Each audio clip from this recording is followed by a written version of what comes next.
This is my news of today by Remy Germain-Zallies. Live from the Netherlands, Europe. The secret plot to capture Nicolas Maduro, a failed American operation. It reads like a Hollywood spy thriller. A secret mission, a high-value target, and a daring attempt that never took off. On one side, a decorated Venezuelan pilot, the man who flew President Nicolas Maduro to Moscow, Tehran, and Havana. On the other, a U.S. federal agent, a former Army Ranger turned Homeland Security operative. The mission: bribe the Venezuelan president's pilot to divert Maduro's plane mid-flight and deliver him into American hands. The promise: a new identity, safety, and wealth beyond imagination. The goal: regime change without firing a single shot. Thus began one of the most audacious covert operations in modern U.S. Venezuela history. A secret recruitment effort that blurred the line between geopolitics and espionage fantasy. To Washington, this pilot wasn't just a man behind the controls. He was the Achilles heel. Someone who knew every runway Maduro trusted, every emergency procedure, every decoy route to avoid capture. If you can't invade, indict, or intimidate, you flip the person holding the joystick. For 16 months, American agents pursued him through encrypted chats, coded messages, and whispered promises. They offered him a way out, but what they got instead was silence. The pilot vanished, ghosting his handlers, and the mission collapsed into nothing. When persuasion failed, the Americans tried another tactic: psychological warfare. A few leaked photos, a mocking tweet, and rumors designed to make Caracas question its own man. Had the pilot switched sides? Was he secretly working for Washington? For a brief moment, the world held its breath. The presidential jet took off, looped around, and returned to base. Online conspiracy theories exploded. Had he been arrested? Was there a coup attempt in the air? Days later, the pilot reappeared. Alive, loyal, and defiant. On Venezuelan state television, flanked by military hardliners. He raised his fist in solidarity with the revolution. The message was clear. The Americans had failed. Beneath the cloak and dagger theatrics lies a deeper truth. This wasn't just about one pilot. It was a glimpse into a shadow war between Washington and Caracas. A struggle waged through sanctions, disinformation, and covert plots. Since 2024, tensions between the United States and Venezuela have quietly escalated. Under President Donald Trump, Washington intensified its pressure campaign. Navy ships were sent to the Caribbean. CIA operations were quietly authorized. And the bounty on Maduro's head was doubled to $50 million. It was regime change as spectacle: loud, unpredictable, and headline-driven. Economic chokeholds, cyber operations, and propaganda blended into one aggressive push to isolate Caracas. Venezuela, meanwhile, accused the United States of fabricating another eternal war.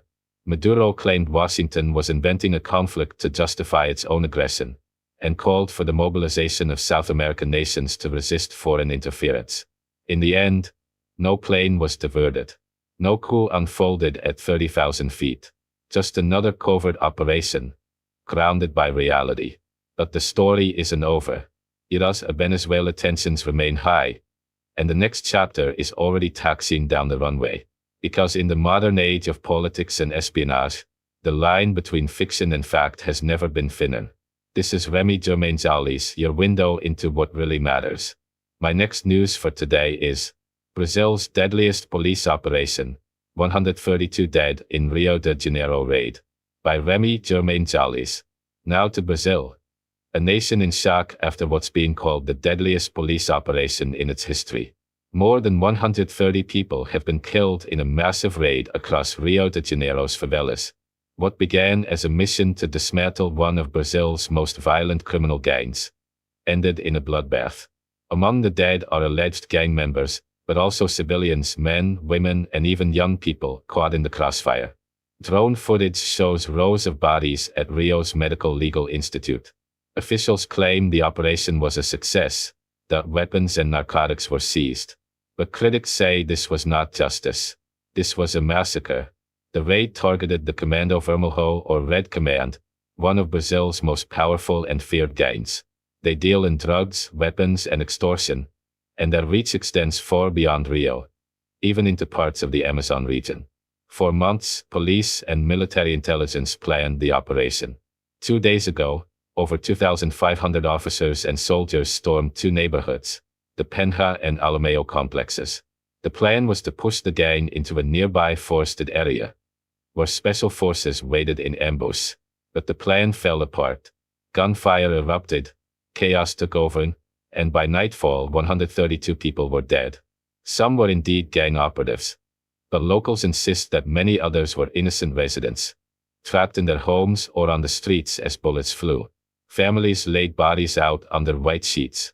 Protesters gathered outside government buildings, chanting "Asesinos," murderers. The governor of Rio de Janeiro called it a historic success, saying more than a ton of drugs and over 100 weapons had been seized. He praised the police, insisting that the operation was necessary to restore order. But Brazil's president, Luiz Inácio Lula da Silva, was not even informed beforehand. Lula says he was horrified by the scale of the killings and has demanded answers. The Supreme Court has now ordered the governor of Rio to explain how the operation was approved and why the death toll was so high. A senior government official told reporters that President Lula was shocked both by the violence and by the lack of federal coordination, a sign of how disconnected Brazil's security forces have become from the civilian government. The Red Command has a long and brutal history. It was born inside Brazil's prisons decades ago and has since grown into a network controlling entire neighborhoods, even collecting taxes and enforcing their own rules in areas the state has abandoned. But this raid has reopened old wounds in a country where police violence has long been a national crisis. In 2021, a similar operation in Rio left 29 people dead. This time, the toll is more than 4 times higher. Schools were closed, shops shuttered their doors, and in the favelas, fear hangs thick in the air. Residents ask, who is really protecting us? The United Nations has condemned the killings, calling for an independent investigation into possible human rights violations. Meanwhile, Brazil heads into elections next year, and national security has quickly become one of the country's most divisive issues. Polls show that nearly half of Brazilians believe violence has worsened since Lula's return to power. His government says it understands the need to fight organized crime, but critics warn that the methods being used are only deepening mistrust and terror in poor communities. The question now, was this justice or just another tragedy written in blood? For the families of Rio's favelas, the answer is painfully clear. My next news for today is, across the United States, frustration continues to mount as the federal government remains in a shutdown now stretching into its 4th week. Political divisions in Washington have deepened, with reports suggesting that congressional leaders are still struggling to balance key social programs like healthcare and food aid in their negotiations to reopen the government. At a time when prices remain high and many Americans are feeling the squeeze, the nation received an unusual story out of Mississippi, an accident involving a transport truck carrying research monkeys. Officials say at least 5 monkeys escaped after the crash, prompting an urgent search. Authorities have warned the public to avoid approaching the animals, citing possible infections such as hepatitis and herpes. Meanwhile, international headlines focused on South Korea, where former US President Donald Trump, currently on his so-called Asia Palooza tour, received a symbolic gold crown from the South Korean president. The gesture, meant to celebrate unity between the two nations, quickly drew attention online for its irony, given Trump's often regal self-image. Back in Washington, there's more controversy surrounding renovations to the White House. Sources report that former First Lady Melania Trump has privately expressed concern over her husband's plans to demolish and rebuild the East Wing to include a ballroom. Critics argue that the project sidesteps architectural oversight, while the former president's team says the redesign reflects his personal vision of grandeur. On a lighter note, the World Series continues to draw attention. After a long extra-inning battle earlier this week, the Dodgers and Blue Jays head toward a possible Game 7, with fans across North America eagerly watching the outcome. Elsewhere, in Texas, the state attorney general has filed a lawsuit against the makers of Tylenol, claiming the company had alleged links between its product and autism. a claim that medical experts widely dispute. Observers have called the case an example of political theater amid growing misinformation about science and health. Turning to entertainment and politics. A curious challenge has emerged involving former President Trump and Texas Congresswoman Jasmine Crockett. After Trump labeled her low IQ, Crockett responded by accepting an open challenge to face him in an IQ test. The proposed event, humorously titled the Cognitive Aptitude and Mental Brilliance Invitational, has since gone viral online. Congresswoman Crockett joked that she's ready, provided the test includes no slow dances or sit-up contests. And finally, as Halloween approaches, authorities across the US are warning parents to double-check their children's candy, as some reports suggest edibles resembling gummies or chocolate may contain THC. Officials remind parents to be cautious, or at least patient enough to check the candy before enjoying any themselves. In other community news, pumpkin growers across California celebrated their annual Pumpkin Fest this week. A reminder that even in challenging times, there's still room for lighthearted traditions and neighborly spirit. My next news for today is report by Remy Germain Jallis. History is full of political blunders, trusting the wrong person, betting on the wrong side, or making the wrong move. But if ever a list is made, Pakistan may rank near the top, thanks to its ongoing blunder in Kabul. For years, Pakistan armed and cultivated the Taliban. They celebrated when the Taliban returned to power in Afghanistan. And now, both sides are on the brink of war. Recently, delegations from Pakistan and the Taliban met for talks in Istanbul, Turkey. The first round of discussions, held in Doha, secured a short-lived ceasefire. The second round in Istanbul was meant to achieve a broader agreement. But things did not go according to plan. Islamabad wanted Kabul to contain the TTP, the Tehrik-i-Taliban Pakistan, or Pakistani Taliban, a group that shares ethnic bonds with the Afghan Taliban, but operates independently. Recently, the TTP has intensified attacks inside Pakistan. Pakistan insists that Afghanistan is sheltering TTP militants and demanded action. Kabul denied this, claiming they have no control over the group. Talks broke down after tense exchanges, leaving both sides frustrated. Following the collapse, Pakistan's defense minister, Khawaja Asif, issued a bold warning, saying, Pakistan does not require to employ even a fraction of its full arsenal to completely obliterate the Taliban regime and push them back to the caves for hiding. A strong statement, but how serious is the threat? Given Asif's history of exaggerated claims, including citing social media as proof of victory over India, his credibility is questionable. Still, the rhetoric signals rising tensions. In fact, Asif had earlier warned that failure in Istanbul would mean open war. Now that the talks have failed, many are asking, will there be a full-scale conflict between Islamabad and Kabul? So far, Pakistan has been cautious, carrying out only targeted air operations, like one in early October that reignited the latest escalation. Whether this evolves into a wider war depends on three key factors. Pressure on Pakistan's military leadership. General Asim Munir has styled himself as Pakistan's savior. Yet under his watch, hundreds, including soldiers, have died in TTP attacks. His image is on the line, and internal pressure may force him to act. The perceived threat from India.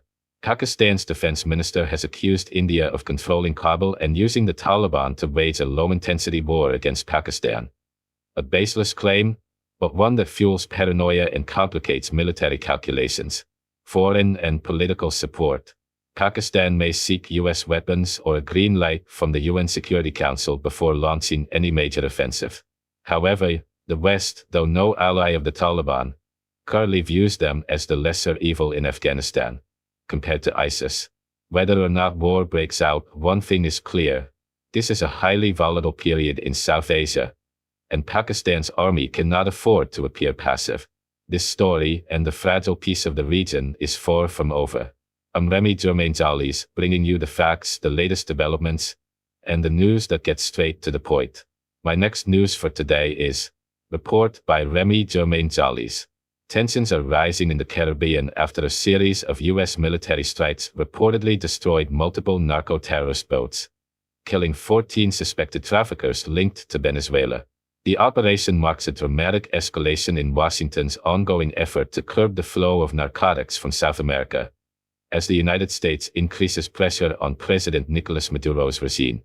In response to these strikes, Maduro has accused President Donald Trump of fabricating what he calls a new internal war, and has even threatened to strip Venezuelan dissidents of their citizenship, including some of his fiercest opponents living abroad.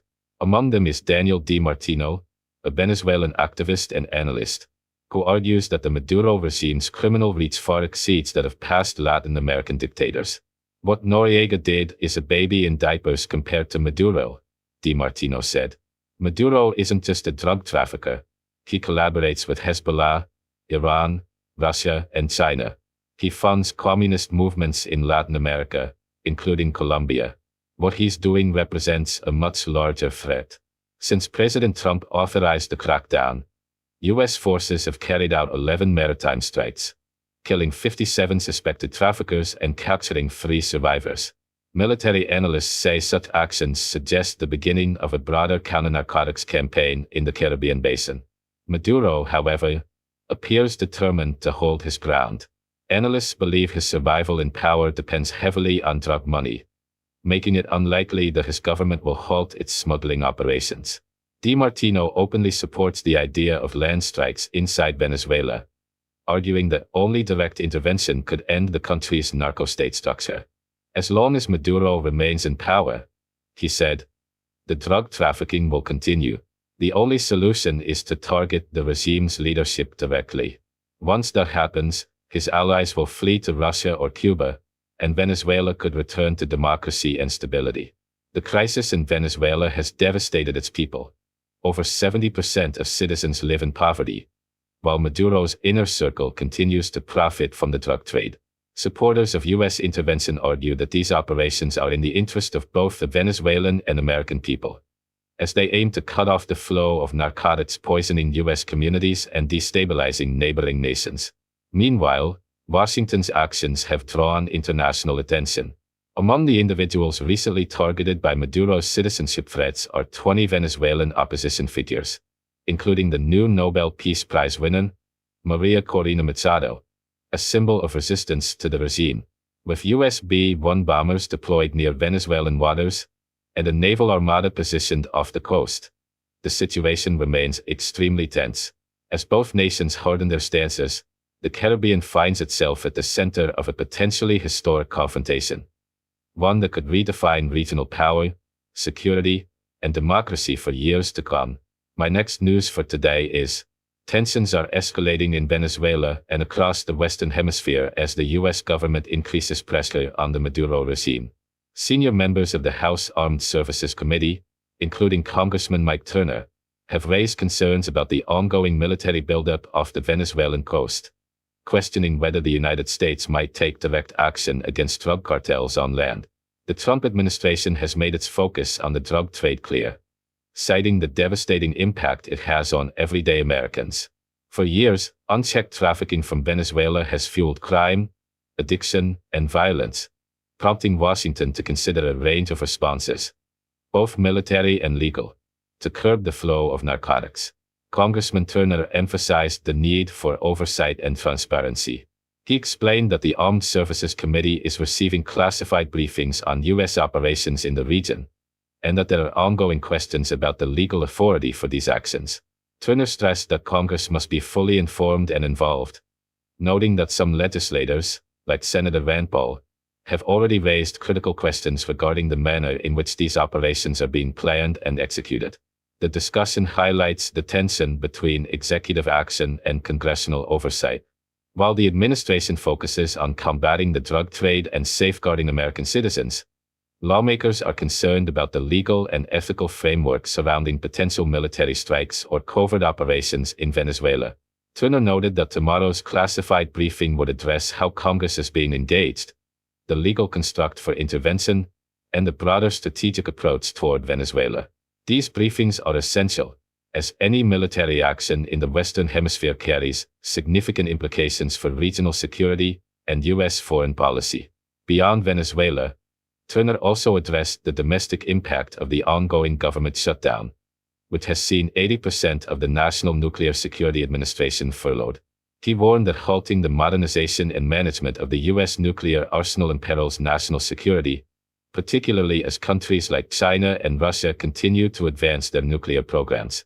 Turner emphasized that political brinkmanship in Washington is putting the safety of American families and the nation's strategic assets at risk.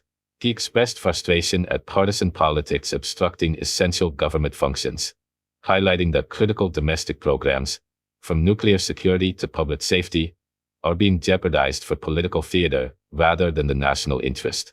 In addition, Turner addressed concerns about the auto pen authority in the presidency, noting that a system allowing unilateral action without oversight could be dangerous if misused, especially in matters of national security and executive power. He warned that the presidency operating on autopilot could have serious consequences if those powers are executed without accountability. Overall, the situation in Venezuela and Washington reflects the delicate balance between executive initiative and legislative oversight. The Trump administration's pressure on Maduro, the military buildup in the Caribbean, and the ongoing drug war demonstrate the complexity of U.S. foreign policy in the region. Meanwhile, domestic challenges, including the government shutdown and nuclear security concerns, underscore the urgent need for political compromise and responsible governance. As the situation develops, both Congress and the administration must navigate legal, strategic, and ethical considerations carefully, ensuring that actions taken abroad do not compromise the nation's security at home, while also addressing the humanitarian and geopolitical crises in Venezuela. This is Remy Germain-Jallis, reporting on global security and U.S. policy developments. My next news for today: global update: trade, security, and nuclear developments. Earlier tonight, former President Donald Trump announced on Truth Social that he has instructed the Department of War to resume testing the United States' nuclear weapons, citing the actions of other nations as the primary reason for this decision. Trump emphasized that the new testing program is set to begin immediately, reflecting his concern that the U.S. must maintain parity with countries like Russia and China, who continue to expand and modernize their nuclear arsenals. Senator Tom Cotton of Arkansas commented that Trump's announcement echoes the sentiment of President Reagan in the 1980s, a recognition of the regrettable necessity of nuclear weapons while acknowledging the dream of a world without them. Cotton stressed that as long as adversaries maintain and test their nuclear stockpiles, the United States cannot afford to unilaterally disarm. Ensuring that the U.S. arsenal remains modern, usable, and superior is essential to defending the nation's way of life. Meanwhile, a historic summit between Trump and President Xi of China is underway. Key topics on the agenda include the importation of American agricultural products, particularly soybeans, rare earth elements, and concerns over TikTok, as well as broader issues such as Taiwan, global trade, and the fentanyl crisis. These discussions come amid growing U.S. concerns about China's economic leverage over American farmers, manufacturers, and high-tech industries. Cotton highlighted that Trump has been strategic in securing deals with allied nations like Australia, Japan, and South Korea for rare earth elements. These materials are crucial for auto manufacturing, military equipment, and high-tech industries, and diversifying their supply reduces America's dependency on China.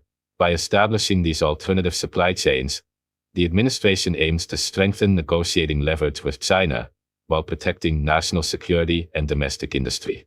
A major focus of the summit is the control of TikTok's algorithm. Lawmakers have emphasized that ensuring the platform is managed under American ownership and oversight is critical to prevent potential Chinese propaganda and data collection. If TikTok remains under the influence of its parent company, ByteDance, it could pose a security risk to U.S. consumers and sensitive data. Trump's approach reflects a hard-nosed, clear-eyed strategy aimed at standing up to China's decades-long economic leverage. As Cotton noted, the U.S. now has more leverage over China than in previous years, because of its massive consumer market and strategic trade deals. This summit seeks to balance trust with verification, ensuring that any agreements are enforceable and protect U.S. interests. Additionally, China has announced plans to reduce its import of Russian oil, a significant move given how Russian energy has fueled its economy. This decision could have far-reaching implications for global energy markets, U.S.-China relations, and the strategic positioning of the United States in international trade and security. Overall, these developments underscore a critical moment in global diplomacy, security, and trade policy. The United States is asserting its position on nuclear parity, economic leverage, and strategic supply chains, while also navigating complex negotiations with China to safeguard national security, industry, and the American way of life. My next news for today is Royal Update: Prince Andrew stripped of titles. King Charles has formally begun the process of removing the royal titles and honors of his brother, Prince Andrew. From now on, Andrew will be officially known as Andrew Mountbatten Windsor, and will no longer be able to use the style of prince. This action comes amid ongoing controversy surrounding Andrew's connections to Jeffrey Epstein.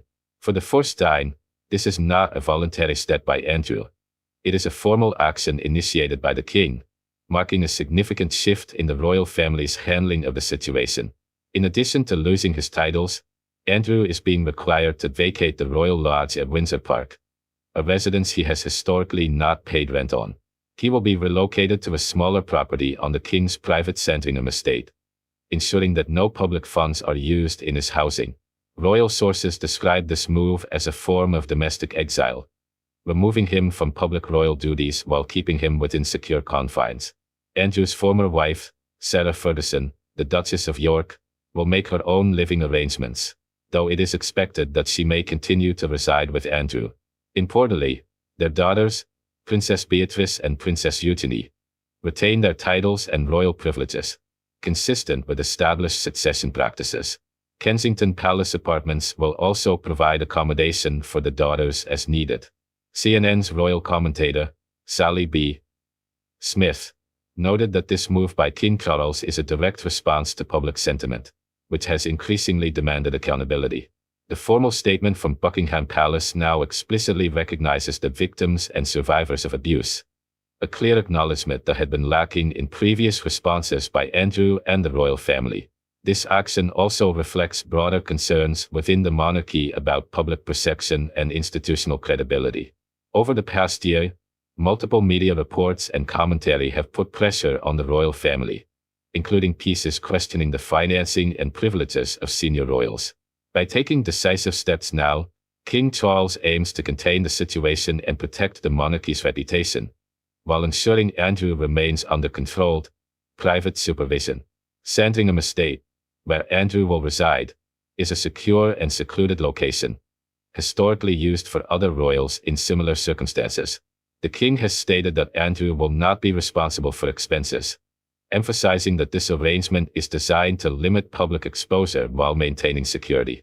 In summary, Prince Andrew is now stripped of his titles, relocated to a private estate, and effectively removed from public royal life, while his daughters remain fully supported within the royal family. This move represents a major step by King Charles to address a long-standing controversy and protect the integrity of the monarchy. My next news for today is Global Military and Strategic Update: Putin addresses frontline forces. Russian President Vladimir Putin recently addressed troops involved in the ongoing military operation, emphasizing their bravery and highlighting recent strategic developments. He began by acknowledging the injuries sustained by soldiers on the front line and expressed gratitude for their endurance, courage, and dedication. Putin emphasized that every individual on the front line, from assault units to special forces, plays a crucial role in national security.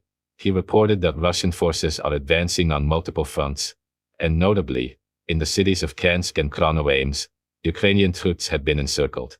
Putin announced that Russian forces are prepared to temporarily cease hostilities to allow media access, including Ukrainian and international journalists, to witness the situation directly. He stressed the importance of avoiding provocations during such visits, ensuring journalists' safety, while highlighting the plight of encircled Ukrainian soldiers. Putin also outlined Russia's advancements in military technology. He detailed a newly tested nuclear-powered missile with unlimited range, highlighting its compact size and rapid startup capabilities. Unlike conventional nuclear reactors, this system can start in seconds, a breakthrough with potential applications beyond defense, including energy security and space exploration. In addition, Putin described the Poseidon unmanned underwater vehicle, equipped with a nuclear power unit. This vehicle, he stated, surpasses Russia's existing intercontinental missiles in power, speed, and maneuverability, and cannot be intercepted by current defenses. Such advancements, he emphasized, ensure that Russia can continue to protect its sovereignty and strengthen strategic capabilities, while supporting troops on the front lines. Putin concluded by linking these technological achievements to the morale and confidence of Russian forces, underscoring that their sacrifices are backed by advanced defense systems. He assured that Russia's military and scientific community are working to guarantee long-term security and resilience. This statement comes amid ongoing global tensions and reflects Russia's focus on both immediate military operations and long-term strategic strength, sending a message to domestic and international audiences about Russia's capabilities and preparedness. My next news of today is a video compilation about 40 million Americans being on food stamps, and some other old so-called black consciousness video I had laying around. This video will also be available on my BitChute channel. Maybe it's time to phone the rich FBA of Tariq Nasr, whom had been saying that other countries have no food. Now before the video, the truth behind Tariq Nasr, FBA and the Maroon legacy. This video compilation you're about to see is not just random clips.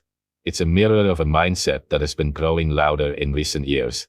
It's about the Foundation of Black Americans Movement, or FBA, led by Tariq Nasr, a man who calls himself a historian, filmmaker, and leader of so-called Native Black Americans. Now, I want to make something clear from the very beginning. This video is not made out of hate. It's made out of clarity, truth, and dignity. Because when people use misinformation to attack Africans, Caribbeans, or Maroons, someone needs to speak up. Tariq Nasr and many of his followers have been saying that Africans are poor, that we have no food, and that we want to be like Black Americans. But let's pause right there and ask a simple question. If over 40 million Americans, including white people, live on food stamps, then who is really poor? How hateful, how lost must a person be to look down on their own people, on those who share the same bloodline, the same ancestors, while living in a system built on centuries of oppression. This is where the sickness begins. When the oppressed begins to copy the colonizer, when the child of slavery starts to act like the master, that's when we lose our humanity. That's when a so-called consciousness turns into a cult of ego and hate. Now let me introduce myself. I am Okomfo Maroon, from Suriname. My people signed a treaty in 1760 with the Dutch. We were not slaves hiding in the jungle. We were free people, warriors, building nations in the forest long before the colonizer recognized us. We fought for our land, our culture, and our independence. And we won. All those stories you hear about runaway slaves hiding in the bush were written by the colonizer. It was their way of twisting history. Whenever a plantation slave escaped and ran to the forest, the colonizer told him that everyone in the bush was a runaway too. But that's a lie. The truth is, we were already there. We were the ones who made the forest our home, our fortress, our freedom. So when I saw Tariq Nasr making a film called American Maroon, claiming to represent the Maroon experience, I have to speak up, because that story was stolen from my YouTube channel named American Maroon. Tariq Nasr is the enemy of my people from slave days. He stole that name from my own channel, American Maroon, and twisted it into a commercial product. But beyond that, it's disrespectful. You can't steal a people's identity and pretend it's your invention.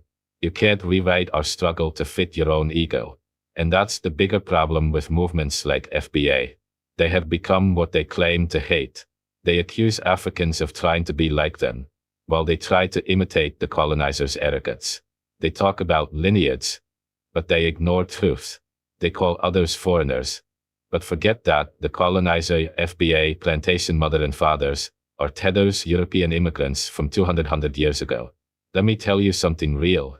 The city Negroes, the Redi Musu, the Black Hunters, the so-called 5 civilized tribes, they were fighting for the colonizer against the Maroons for more than 500 years.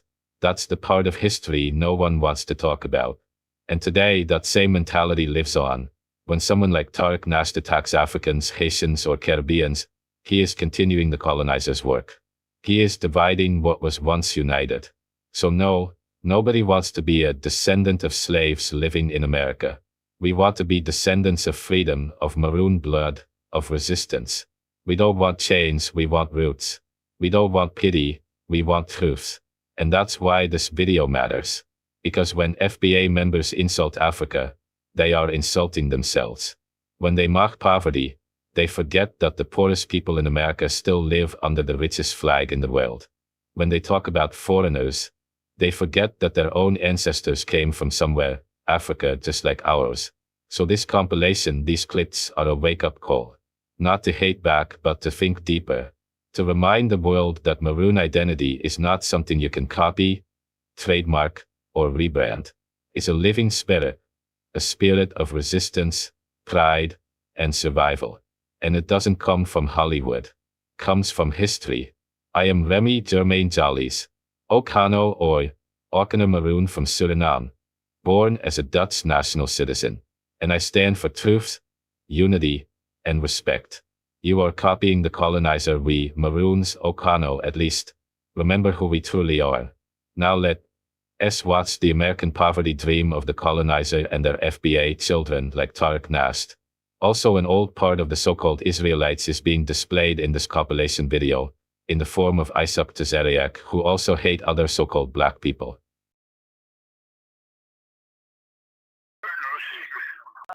You're here to teach 30 kids, and I love you for teaching those 30. They need you. I'm not here to teach 30, I'm here to teach 30 million. Do you understand? So you can't put me on your level. I'm not you. I'm not you, and I don't want to be you. And I don't say that to brag.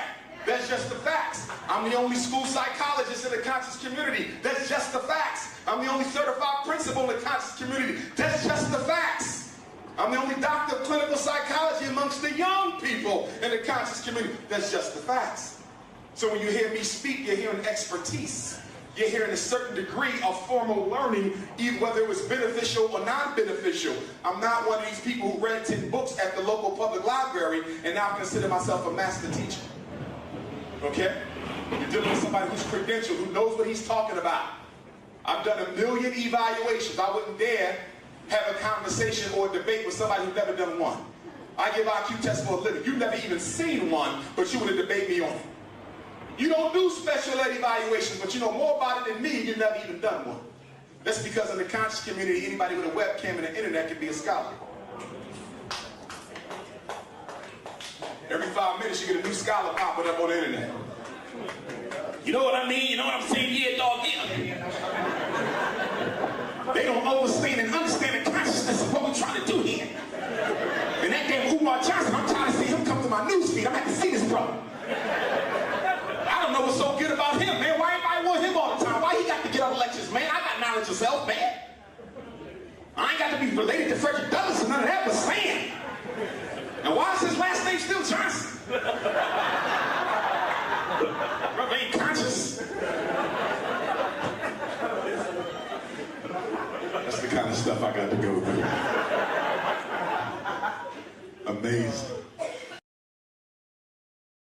My name's Kelly, and I'm on food stamps. And before you run your fucking mouth, let me tell you why. My mother was on food stamps, and if I'm being frank, her mother was probably on food stamps. And the reason for that being is, when you're born into poverty, it's almost impossible to escape. You're quite literally born into a system inherited for you to become part of the system. People love to say, just work harder, but they don't realize how expensive it is to be poor. But what they don't see is the stress, the debt, the skipped meals, the jobs that don't pay you enough to live. Food stamps aren't a handout. They're quite literally a method of survival. And I'm not ashamed of it. I'm well aware of the life that I was given. It's not always fair. We don't always start at the same line. And I plan on being the last motherfucker in my bloodline that ever needs this fucking card.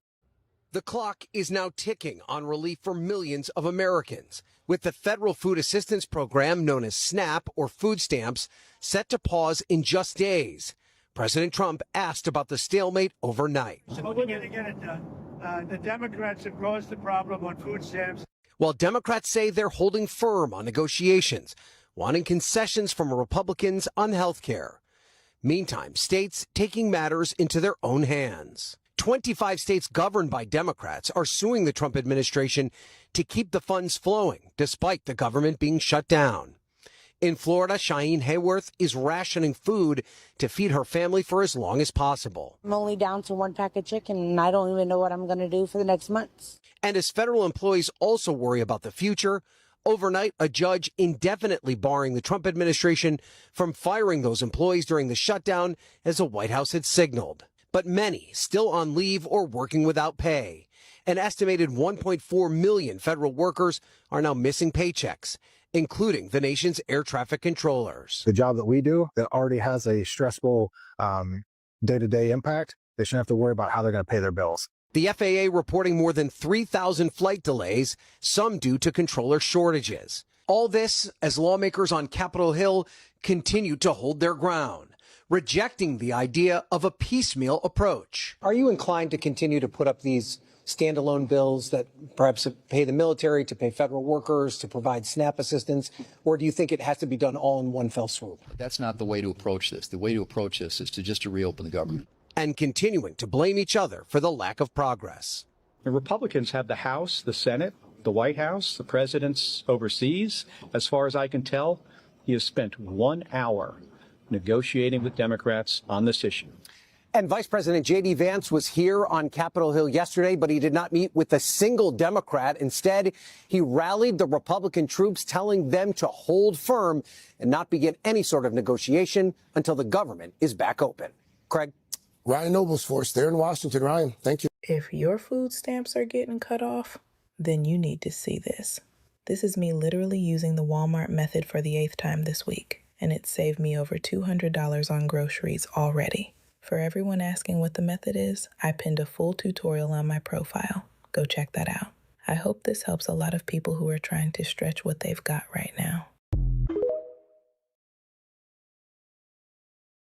Look, first let me say that I recognize that most of the people on food stamps are American citizens. With that being said, this is a problem because we cannot continue to import people into our country that we have to pay for. And look, I recognize that this group of people represents a small percentage of the people who are actually on food stamps. But when 45% of a group is on food stamps, maybe they don't belong here, right? Because Afghani immigrants, 45% of them are on food stamps. Somali, 42%. Iraqi, 34%. Dominican, 34%. Caribbean, Native Americans, Puerto Ricans, Cubans, Black, Arab, Cambodian, Haitian. Like, we can keep going through this whole list. Lock in, fuck niggas. We about to fact check this shit. First, if you fuck with me, check out the podcast. Let's get it. What the hell is he talking about? I mean, in the beginning of the video, you literally mentioned that most people who are taking SNAP benefits are American citizens. In fact, research shows that 90% of people on SNAP benefits are US-born citizens, meaning majority of these people are US-born citizens, which is why the graph says ethnicity and not nationality, because American is not an ethnicity. I mean, this graph is just US citizens who are on food stamps telling you their ethnicity. The whole point of this graph is to hide that white people are on food stamps and they're gonna suffer too when food stamps run out. 35% of people who receive SNAP benefits are white people. The graph even tries to hide the true numbers behind these ethnicities. On the chart, it says that 45% of people who are Afghan are on food stamps. Census shows that in 2022, there was 195,000 Afghan people here in America. That's at least 87,000. While we have almost 15 million white Americans on food stamps. That number is more than 160 times larger than the amount of Afghan individuals on food stamps. Again, less people will be on food stamps if the economy was doing a lot better.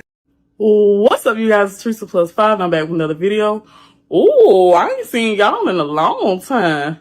But anyways, you guys, this is going to be a shopping vlog. Yes, you guys. Y'all, I'm a little bit tired because I just got done cleaning both bathrooms. But today we're going to Sam's, okay? Because I just got my food stamps. And we're going to shop till we drop, okay? Well, maybe. But anyways, I will see you guys at Sam's. Hold the heck up. I seen my eye.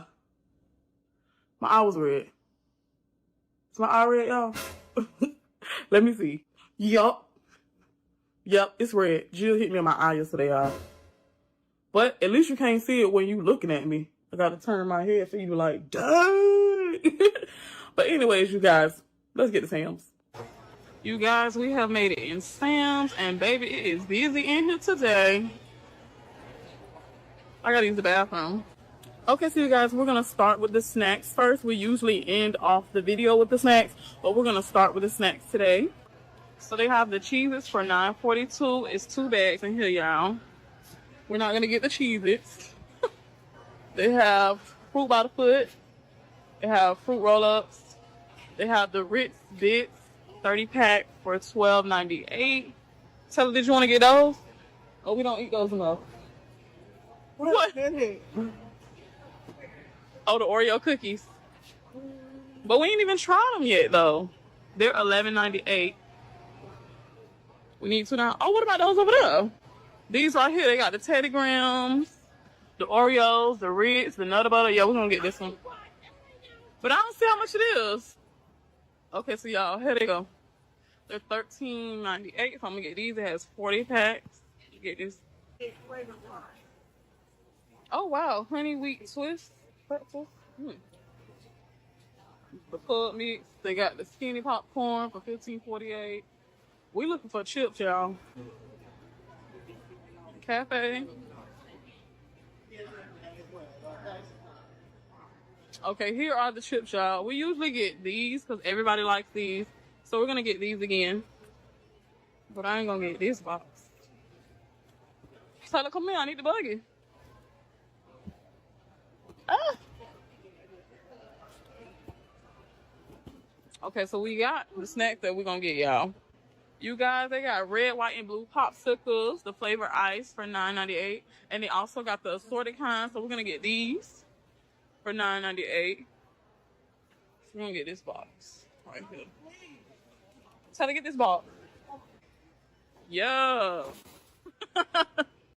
I ain't finna cap. I feel bad for all the niggas on food stamps, bro. You're fucking cooked. My nigga. Now your ass gotta go through what I go through. Dead homies, nigga.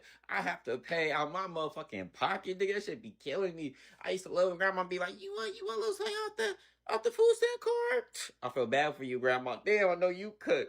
Grandma, you need a little cheddar for some food now? I'm gonna have to help you out. Look at that. You help me out, I'm gonna have to help you out now because you fucking cook. Bro, I'm telling y'all niggas is cooked, brother. I don't know how most of you niggas finna like some iron and shit.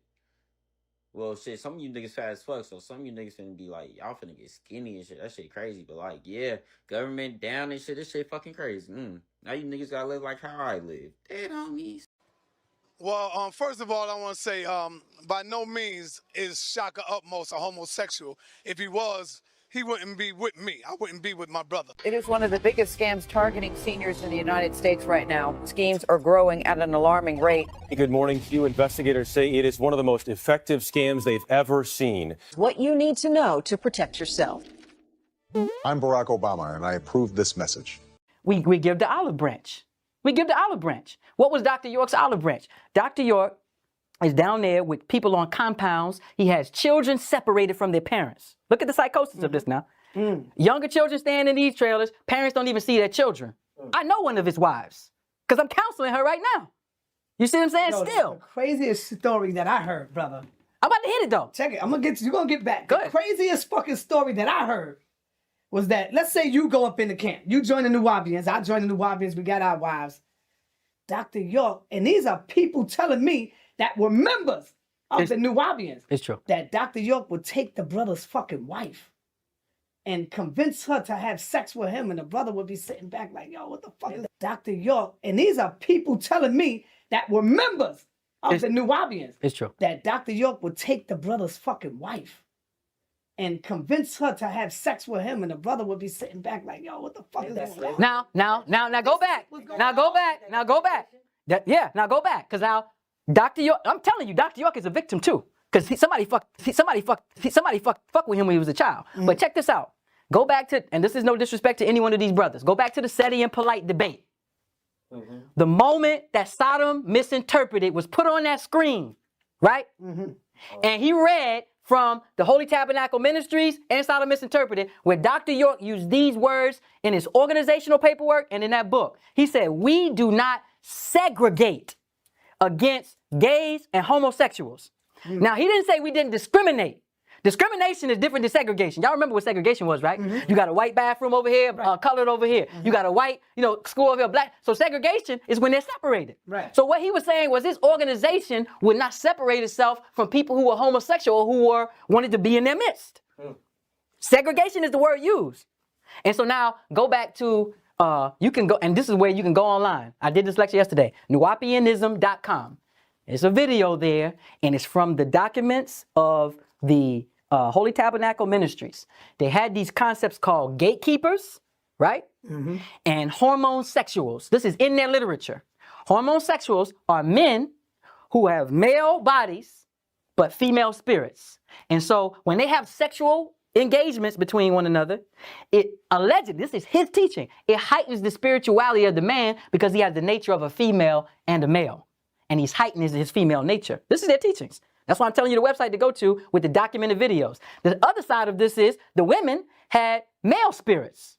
All right. And so now these women who had male spirits, when they were with their sisters and they exchanged fluids, it heightened their spirituality. So he labeled them gatekeepers. And his point was that religion has taught us against homosexuality through Sodom and Gomorrah and all of that because it's keeping us away from our spiritual power. That's why they say you gotta have false prophets and false messiahs. I would respect a wolf. If I was a sheep, I would respect a wolf that approached me and tried to hunt me down than a wolf that came in sheep clothing. My whole argument in this whole situation is, should people be locked up based on what people believe?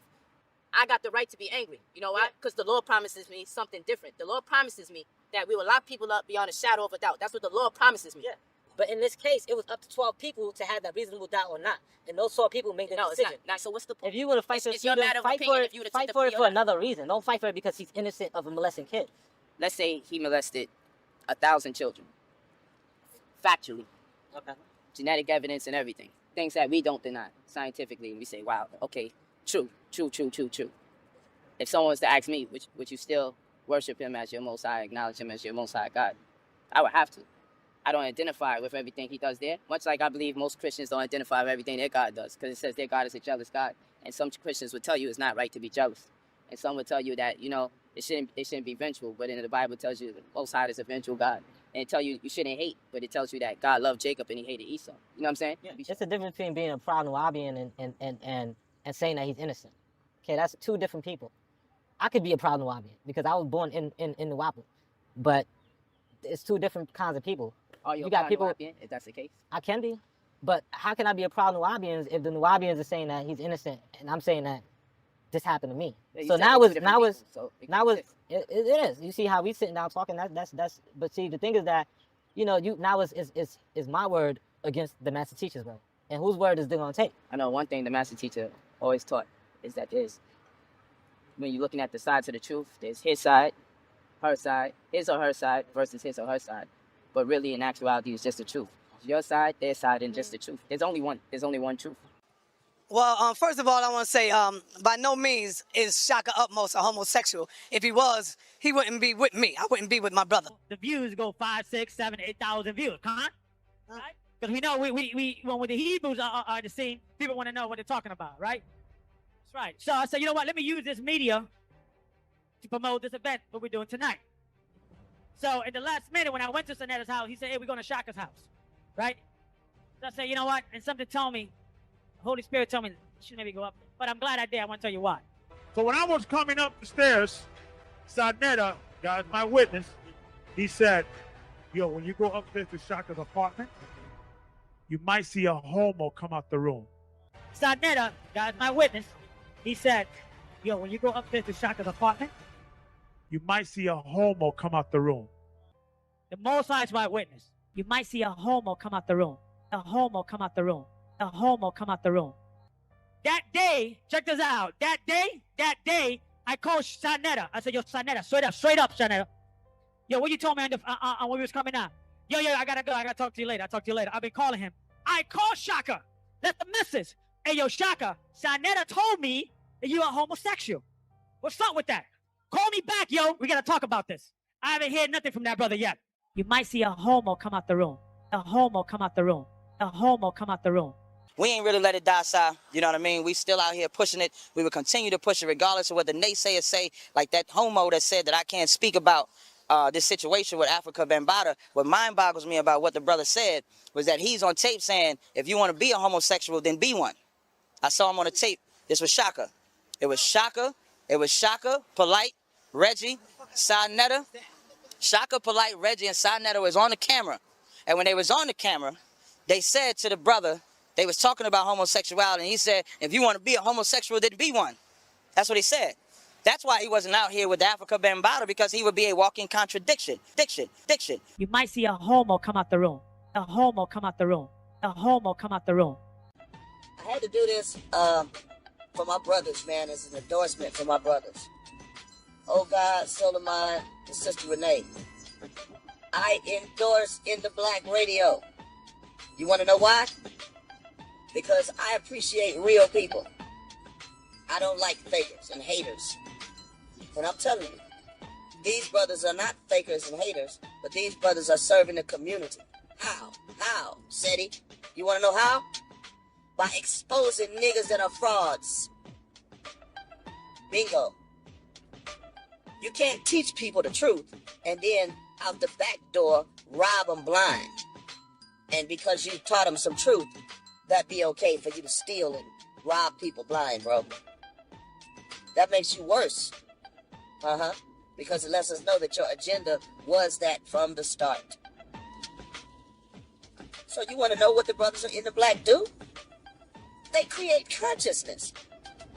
Consciousness, awareness. Awareness of thieves, charlatans, snake oil salesmen, and fools. These are young brothers that's coming up. And look, you know what's tripped out? The biggest platform, which is Satire TV, which is full of fools and coons and thieves. But the little bit of good that they do in the community, watch this. They monetize it all and keep it for themselves. But watch this.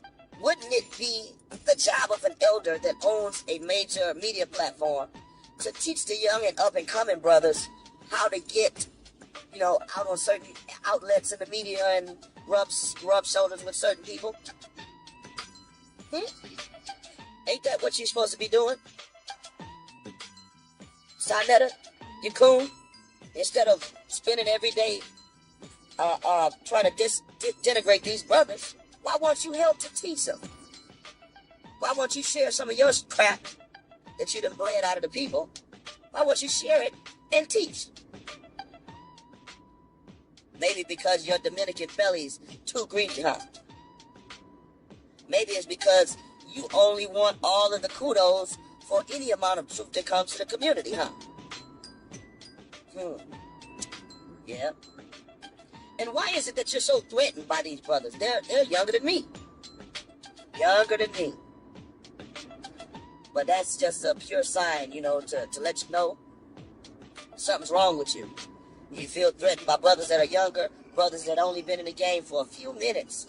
And they done made it. All of the headroom, all the head gains that you made, all the headway you made, they done did it in a few months. 1 year. But you hating on them because they exposed niggas stealing $20,000 from people. Why would you hate that? Why would you hate for somebody to expose people not getting their money? I mean, hundreds, even thousands of people not getting goods and services that they spend their good hard-earned money on. And you involved in it, Sarnetta. You pushing it all. And you're so foolish and fake and wishy-washy, man. Polite done left you alone, I think. And I hope Loaded Lux done left you alone. And Shaka done walked away from you. And the rest of this stuff we gonna drop on your head in a few more weeks. We gonna try to clear out the rest. Bro, y'all throwing a temper tantrum, and you literally threatened the brother. You let Sarah Susan Seti, Elliott, get on camera and threaten the young brother, man. Talk about, you have him killed and thrown in the dumpster. Man, don't you know this a real world, fool? I guess y'all don't realize that. I guess you don't know it's some people that will come and be proactive about threats. There's people in this world, when you threaten them, they come see you first. Oh, yeah. Trust me, I know. There's people in this world. I ain't even gonna go there, man. I'm just telling you, man. This is the real world. You niggas threaten the brothers on live, wide open teeth on the internet. And I snatched the threat. I did. because those are my associates, nigga. And if something happened to them, that's going straight to the FBI. And this ain't called ratting, because ratting is done in the private. You looking right in my face telling you that, nigga, if something happens to, oh God, Sister Renee, soul of mine, I'm going to make sure you lock the fuck up. And if you niggas ever threaten me like that, I promise you, you'll go to jail the same day you make the threat. Try me. Niggas in GMS tried it, and I bet you they ain't uttered my name since. And your boy Uncle Kick too. I'm like, you gonna punch me in the mouth. Brother, you better be glad you apologized, because I was gonna help you have a bad year, bro.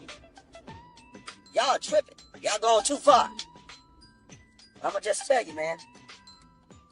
You niggas ain't scared of jail. They got jailhouses that'll hold you. You out here threatening people? Yeah. And is that black power, nigga? How is threatening your brother black power? You sick, stupid bastards, Elliot? Yes, y'all, Elliot. Sarah Sue said his real name is Elliot the Dwarf. Let me get off this crap, man, before I tell all y'all business around here. Get real, niggas. 42 million Americans are about to lose food assistance, and Trump's doubling down. Governors are suing, the Senate's revolting, and the White House is pretending it's illegal to feed hungry people. More than 20 states, including Massachusetts, Maryland, Arizona, and Vermont, have filed lawsuits to force the administration to release November SNAP funds. That's 1 in 8 Americans, most of them children, seniors, or disabled. But instead of signing the order, Trump left for Asia, because apparently hunger isn't his problem if he's eating imported steak in Tokyo. The USDA has $5 billion in reserves specifically for moments like this. But the regime's new legal argument is, quote, it's not authorized to be used during a shutdown. Funny, that didn't stop them from using the same account to pay the military, buy 2 private jets for Kristi Noem, or funnel donations through contractors to keep Pentagon operations going. Feeding kids, though, that's where they draw the line. And now Trump says he won't reimburse any state that dares cover SNAP from its own budget. So if governors step in to feed people, they're on their own. Governors from both parties are sounding the alarm. Maura Healey says more than 1 million people in Massachusetts are at risk. 1/3 of them kids are disabled. Westmore in Maryland says 680,000 could lose benefits. Even Republican Governor Phil Scott of Vermont has joined the lawsuits. When a Republican from Vermont is begging not to starve people, you've officially lost the plot. Meanwhile, Speaker Mike Johnson canceled the House session again. 17 weeks, 20 working days total if anyone's counting, and is throwing tantrums because Democrats are suing Trump instead of letting people starve quietly. Yeah, Mike, hunger isn't supposed to trend on social media. Senate Democrats just introduced the Keep SNAP and WIC Funded Act, which would legally force Trump to release the money. That's how absurd this has gotten. We now need emergency legislation to make sure Americans can buy groceries. And it's not just SNAP. Head Start funding also stops November 1st. Tens of thousands of low-income kids could lose early education, healthcare, and meals just as winter begins. So not only are we starving children, we're canceling preschool too. Nothing says fiscal responsibility like pulling the rug out from under 4-year-olds. This isn't a budget dispute. It's political sadism dressed up as austerity. They're starving families to make a point, and the point is that cruelty pays better than compassion. They're holding Obamacare, Medicaid, and school lunches hostage just to watch the world burn. Even governors' offices are now calculating the day their food banks collapse. Every Head Start teacher is wondering how to tell parents there's no class, no lunch, and no help. And Trump's answer? It's not my job. 42 million people on the edge of hunger, while the billionaires who bought this government dine on tax breaks. The only thing trickling down is indifference, and the only thing they're feeding is their own greed. Now, I don't think Trump's ever starved. Have you seen him? I don't think he knows what it means to fall on tough times. He's always been there. He was born a millionaire or billionaire, and he's going to die a billionaire. And that's just the world he lives in. I personally don't know what it's like to starve. I know what it's like to have a mom on food stamps, and that's why I don't know what it's like to starve. Because I was raised, for a brief time on these types of programs that help my mom get back on her feet. And she's not rare. She's not alone. She's 1 out of 8 people that have relied on these programs. Massachusetts, at mass.gov is fighting back. Look at this alert. President Trump is currently choosing to not issue November SNAP benefits to help you and many families put food on the table. Wow. So you've seen the federal government use the government shutdown to blame the Democrats. And now you're seeing I'm assuming Democrat-run website here saying Trump's, you want to come to this website and find out where your benefits are? Some money that gets direct deposited into your account so you can feed your family? Nope, not going to happen. So food stamps, they're for Americans. They're Democrats, Republicans, Independents, people that it doesn't matter your political party. If you need help, you get help, right? We live in the richest country in the world. We shouldn't be worried about these types of things. And for those that say, well, maybe you're using food stamps when you shouldn't, find me a person that is so wealthy because they've acquired so many food stamps. Like, that's just simply not true. So even if you happen to be the rare case of somebody who's got a full-time job and you also are on food stamps and you're not the brokest person out there, it's like, so what? So my whole point is, so what? If people need help, who are we to audit them? And again, there are systems that are set up to prevent fraud, but it just doesn't exist at the level that people think it does. And for those that look at food stamps and kind of snub their nose at it, like, how privileged are you to grow up in a location or skin color or whatever socioeconomic level you've been able to be born into? How lucky are you that you can look at one of these programs that's meant to help people and judge it? Like, fuck off. Seriously, fuck off, right? Ladies, come on, I need y'all all to the front right now. So my smoochie sent me a message the other day and he said, Lindsay, I need you to do me a favor. I need you to not go to the store by yourself. And I hate being told what to do. I'm like, fine, why? What is it? And he's like, honey, princess baby girl, like, I'm just concerned that all these people are getting ready to lose their food stamps and, desperate people do desperate things. I just don't want you to be there alone. Okay, baby, I can do that for you. I love a protective man.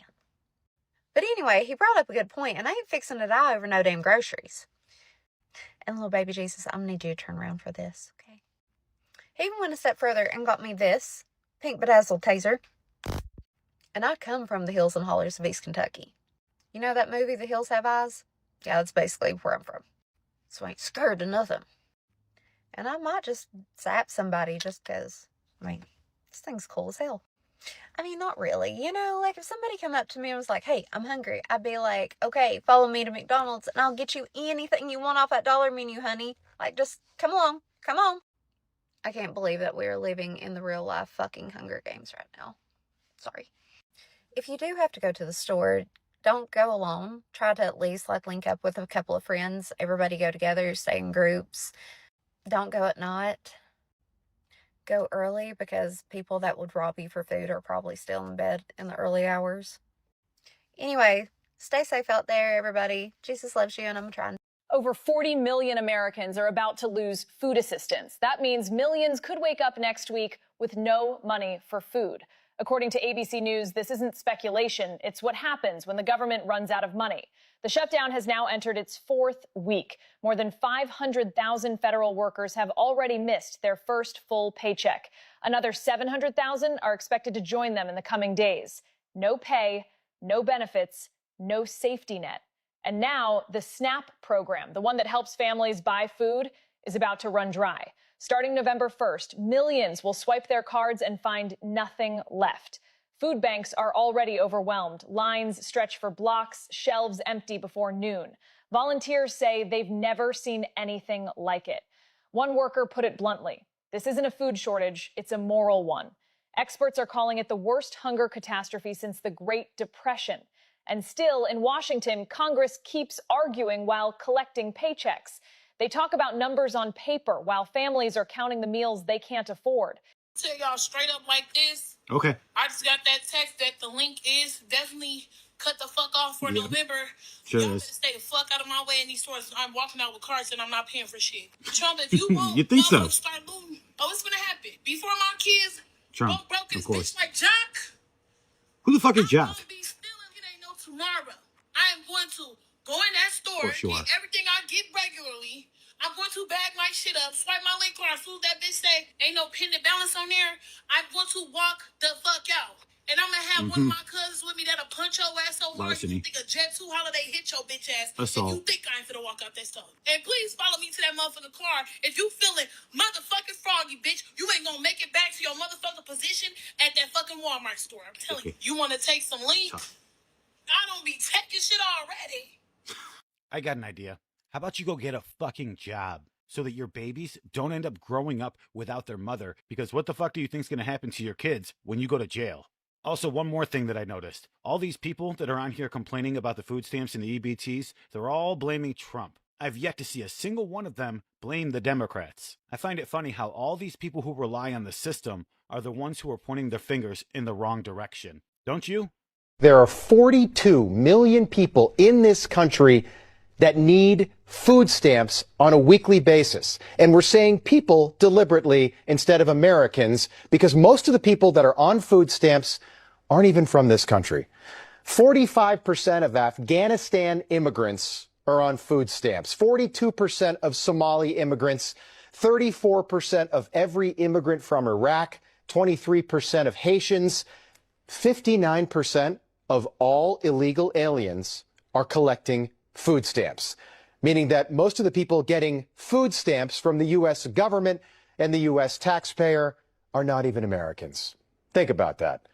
And we didn't know about any of this before the government shutdown started, but thanks to Democrats, we can confirm tonight that millions of Joe Biden illegal aliens, people who crossed the border when Joe was president, are now collecting food stamps from a program funded by hardworking American taxpayers. Queen. Here you have a nigga like Queen Noble that says raping black women is revolutionary. You know, then he condones homosexuality. You see him painting his fingernails all black. And then you got in the whack media supports him. So what does that say about the media, in the whack media? When you support someone like that, you are taking on all his attributes. You can say what the hell you want. You didn't support pedophilia, you support homosexuality, and you support raping is revolutionary because he's on your platform and you support him. Let's end that. You also supported GMS. Let's keep it real, goddammit. If we're gonna keep it real, GMS said that when a young girl gets on her menstrual cycle, she could be 9 years old, that she is ready for a 50-year-old man, a 40-year-old man. These niggas, old fraud in them, came out and endorsed and supported GMS. So but they got a nerve to talk about me. They got a nerve to talk about us and what we do. But these niggas didn't bang on, hold up. They didn't bang on them for that. They didn't bang on Queen Noble. They banged on the House of Consciousness. And they big up King Noble and they big up GMS. Now, what kind of sick shit is that? Even Taharable. Hold up, some people call him Tahar. We call him Taharable. Taharable even had some dealings with his own niece, man. The Gorilla Hebrew brought that out. He had dealings with his own niece. He said that the brother's gonna have sex with his niece because it's what it say in the Bible. And these Negroes in the whack media condone that. That shit is crazy to me, bro. So I got Sister Sapphire on the phone right now. And King Simon, do you want to have any questions for the sister? And he trying to twist the dagger. So, you know. I mean, well, let's look at this now. We'll see what Sarnetta did, though. He had the picture for a couple of weeks. Him and Michael Edwards conspired to put his family up. You seen that video, right? What he wanted to do, and I see the play, was make it seem like In the Black, particularly me, put his family out there. So when he did it, it would be no problem. When he put my family up there, it would be no problem. But whoever made that video of his family, it wasn't me. I don't have no malice to the brother like that, to be honest to you. Sarnetta. I never really did. We had ideological differences, and I always said that I'm willing to meet with this brother and talk to him whenever he's ready to talk. He's the one that's hurt, and he's the one that's continuing on with these attacks. But we're going to have to see each other one day. So we're going to deal with it then, man. So you say somebody put out somebody's family. Can you be more specific about who put out who family? Well, I'm not sure. It was a video that he tried to accuse me of. It was who? Sarnetta. Okay. It was by a witch doctor video, and I didn't know nothing about it. I was called by Solomon. He's asked that I know anything about it, so I was on my way to work, And I was looking for the video and I couldn't find it. So he finally sent me the link in the video. Somebody had an aerial picture over his house. They had his kid up there. They had his wife and all his kids up there and all that. And it looked like something that would be on somebody's cell phone and shit. So how would I get that picture? Pictures like that. I'm not his Facebook friend or nothing. And then when Solomon asked him on the phone, because Solomon's first thing he said was, the first thought he had was Sarnetta did it and Michael Edwards did it. You know what I mean? To set up this, what we have now, so he could show my family or whatever, to think he's somehow exposing me. So if you look at the editing software, you got to see, people got to be smart and use their brain. You know, you can look at my software. Anybody who knows computers, I got a regular HP computer or Microsoft Movie Maker. I don't even have that type of technical ability to create that type of video. I'm a beginner in you know what I'm saying, editing. And I even told Sarnetta, like, it wasn't me, bro. I don't really have a problem with you like that. So we might have, if it wasn't Sarnetta, we might have some agent provocateur activity in this community, man. I'm pretty sure of it, on some real shit. Yeah, I believe the same thing. So now, did that video end up on your channel? Because in our little conversation that we just had, he said you had a video up on your channel with his address on it. And I said, well, if that's the case, you fucked up, because you should have watched the video and knew if his address was on there or not. And that's just how I feel. But I don't know if it was... No. That wasn't the video. It was a video a couple months ago that somebody had, and it was in small print. It was supposedly about him using somebody's social security number. Him, Polite and Inky, was using dead people's social security number. It had his thing on the bottom, like his address in small print. But mind you, hold on 1 second though. Him and Griff, which is not true that we put Griff's address out, but they say all the time, not that I'm excluding this, but I'm not trying to minimize it, but if you heard Sarnetta before, he invited people to his house. Oh, everybody know where I live.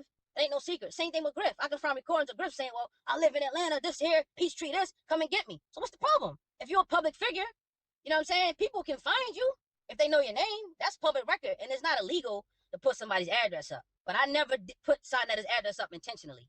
I'll put it like that. Okay, so you did put a video up and it had his address in small print on your channel. Yeah. Yep. Okay, so I mean, I didn't know that. He said you did that. And when he brought it to the attention, because I didn't know whether y'all believe it or not, I don't care. When he brought it to my attention, I took it down immediately. But it was, you know, if you see a video and it's like you see something real quick, so you like upload it without really looking at it. That's what kind of happened with that situation. And I even sent him a text message and apologized to him. I probably can find it in my phone. I was like, I ain't know, my bad. I apologized to the brother. He never said nothing about it. So he wants to keep this war going. He wants to keep it going. So, but immediately after that, a video came up, right? It was, you know, the In the Black Media 2 account that supposedly that's made, you know what I'm saying? By whoever, I think Michael Edwards. There was a video up with me, my parents up there, you know what I'm saying? Lex Vortex's dead mom, and they had like my address in the back, like boom, like come get. So I was like, whatever, like if you know where I'm at, it's cool. I ain't got nothing to hide. Come do what you got to do. Because at the end of the day, anybody can be found, man. So I ain't sweat it. I ain't sweat it at all, man. Go ahead, bro. So I really don't know what else to say. Me. This nigga really want a white motherfucker. You know it. That's the closest that he can get to a white woman. Pete Sarnetta, in case you didn't know, family. Damn. There are white Puerto Ricans. Yes. There are white Mexicans. Yes. All right? There are white Spanish people. Yes. Come on, man. I know you can turn the channel and you see white people talking in Spanish. Don't let this nigga fool you, family. That's what's getting me tight right now, because I see my people is so easily manipulated by this fake, by this phony ass nigga. Yes. He don't represent black power. Hell, black power means a black family. Yes. A black woman. Yes. Now, I ain't got no problem with the black Puerto Rican. I love my black Puerto Rican. I love my black Dominican brothers. I'ma go there with you, because I can show you some pictures. All you gotta do, family, is go and Google black or dark Puerto Ricans with that big nose and them big lips that look just like us. Look just like us. This nigga is trying to get the closest thing he could get, you know, to a white woman, so he can use that as an excuse. This is why he hates the black woman so fucking much. He call this nigga Tommy Sotomayor Jr. He hates the black woman. This is not the black Puerto Rican, the one with the kinky nose and the beautiful caramel complexion skin. Never let this nigga fool you, family. Ooh. If he fool you, then you telling all of us sisters that we can go ahead out there and get us a goddamn white Puerto Rican and you'll be all right with that. Hell no. Come on, man. This old fraud and her, they cannot produce the dominant black baby. No, you know what I'm saying is the truth. Yes. Stop playing fucking games with this. Stop playing. I don't see no kinky nose. I don't see that kinky hair. I don't see that black chocolate complexion. I don't see that chocolate caramel complexion skin. The last I heard, this nigga was supposed to be pro-black, right? What happened? He was talking that Marcus Garvey shit, right? He was talking that Dr. Khalid Muhammad shit, right? Black power. At the end of the day, who flag is she represent? Is she representing the red, black, and green? Hell no. I doubt, nigga, that you got that red, black, and green flag up and you talking that black power shit when she in the house, nigga. You pussy. I doubt it very much. Fraudulent, nigga. And I even go as far as to say that she got that white motherfucking Jesus Christ in her bag, nigga. Damn near all of them do. You ain't fooling me, motherfucker. It is one of the biggest scams targeting seniors in the United States right now. Schemes are growing at an alarming rate. Good morning to you. Investigators say it is one of the most effective scams they've ever seen. What you need to know to protect yourself. I'm Barack Obama, and I approve this message. Wow, Kim, thank you for explaining. So what I'm getting is a card, and on that card is an amount of money the government give you to feed yourself and your children. Elderly, children, people on low incomes, veterans. Am I right? And you're saying you can't go in and buy pre-made products. You can't buy rotisserie chicken, or you can't go and buy a hot meal from like KFC or McDonald's, but you can go in and buy refrigerated products. So I'm taking a bit of meat, eggs, milk. I don't know if you can buy bread. I presume they'd let you have veg, potatoes, broccoli, carrots, stuff like that. Would they let you have rice, beans? I don't know. And you can go home and cook a meal. So that's a lot of people not eating next month or having very limited food next month. Oh my God, that's so bad, isn't it? For the people that need it, those poor kids and veterans and elderly. That's so sad. Good afternoon, County Commissioner Bill O'Day. I'm here to talk about the problem or the crisis we are going to have with SNAP benefits. We're hopeful maybe that some miracle will occur. We've heard from the White House that they may restore them for November 1, but we're not counting on it. We've been working in the county, working with our food pantry so we have enough additional food for distribution if possible. Make sure you check back with us. Find out what food pantries are in your neighborhood. We're working with Bite and other organizations to get some trucks to bring additional food to distribute on this weekend. We need the federal government to back off because you cannot hurt our most needy. Call your congressman, call your senator, and call President Trump. Say stop hurting people that live, seniors, disabled, people that are out of work that live, survive off of the food stamp benefits they get each and every month. Thank you.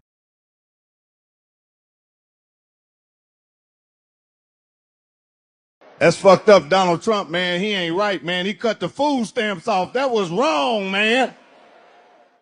When he cut them food stamps off, I didn't see nobody posting no plates that week. Motherfucker used to be on there. I got that mashed potato with the rice, with the gravy. They was posting God quotes all that week. This too shall pass. I'll realize that food stamps is not going to be the only thing cut in November. There are multiple Lifeline programs that's going to be cut. Food stamps, Head Start, the Home Energy Assistant Program, which is a program that basically helps people keep the heat on. Let's not forget WIC, which helps moms and young kids with nutrition. All of these programs are on the chopping block if this shutdown continues. This is not just a minor inconvenience. This is people's lives on the line. We are talking about tens of thousands of preschoolers losing access to education. We are talking about families that rely on WIC to feed their babies that will be left struggling. I thought Republicans were pro-life. I thought that they were going to take care of the babies. Kids are going to be freezing their butts off, not be able to go to school, and not have access to food. That's what we're doing to kids. And as you all know, Everything causes a ripple effect. If you are intelligent enough to understand how the economy works, you know everything causes a ripple effect. Yes, it will affect you eventually. So make some mother effing noise. Because it's not just about politics. We are talking about people's lives. We are talking about children's lives. 40 million Americans could lose their food stamps by next month. Republicans just introduced 2 bills to stop that. Now it's up to the Democrats to decide whether people eat or not. Now, because the government shutdown, the USDA has said that they won't release November SNAP benefits. So Republicans stepped up and introduced 2 standalone bills, one in the House and one in the Senate, called the Keep SNAP Funded Act. These bills would make sure that food stamps would keep going no matter what's going on in Washington. Basically, it says even if Congress can't get their act together, no American should go hungry because of political gridlock. Senator Josh Hawley and Congresswoman Mariannette Miller Meeks are leading it. Both Republicans, and both are saying that this is about protecting families during the shutdown. But here's where it gets interesting. Now it's completely in the Democrats' hands. They can either pass this bill and make sure families can eat, or block it and force millions of Americans to wonder how will they feed their children next week. If they reject it, it proves what a lot of us already know, that Democrats care more about their political agenda than putting food on the table for struggling Americans. This can't be about left or right. It has to be about what's right and wrong. Republicans just gave the Democrats a chance to do the right thing. So if you see SNAP benefits end next month, well, that'll tell you everything you need to know on where the Democrats' priorities are. Governor Gavin Newsom is announcing new legal action against the Trump administration, claiming it is illegally withholding SNAP food benefits. California is joining 20 other states in the lawsuit. It says the Trump administration is refusing fund food assistance benefits to the nearly month-long federal government shutdown, even though there are funds to support the program in November. The Post gets action. Senate Minority Leader Chuck Schumer, the guy taking the heat for not providing enough Democrat votes to open the government, took to the Senate floor to respond to Wednesday's New York Post cover, which creatively read, "They don't give a chuck," as the ongoing shutdown risks food aid for 43 million Americans. Schumer focused specifically on pushing to bring a bill to the floor that would only fund food stamps, and thus would clear up the issue of tens of millions of hungry Americans, while the rest of the issues holding up progress remain at a stalemate. There's a bill right now from Senator Hawley, a Republican, a conservative Republican, that could ensure SNAP is funded. It has Republican and Democratic support. It's a bill I'd happily support and vote for. Senate Majority Leader John Thune has so far requested calls for smaller spending bills after Democrats voted 13 times to keep the government shut down. And it's not just food stamps that get hit at the end of the month. Air traffic controllers have been told not to expect their paychecks. At one of the country's busiest airports, Newark, a ground stop halted all flights for more than an hour due to staffing issues pegged to the shutdown. Congressional staffers who've been working through this shutdown have also been told not to expect their paychecks.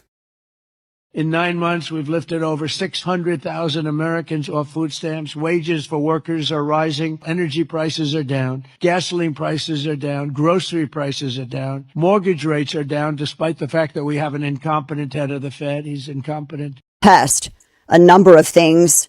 The only time I've actually ever really used AI was to try to dispute AI. And there were certain things that it got incredibly incorrect. AI has, especially like, for instance, with Second Amendment issues.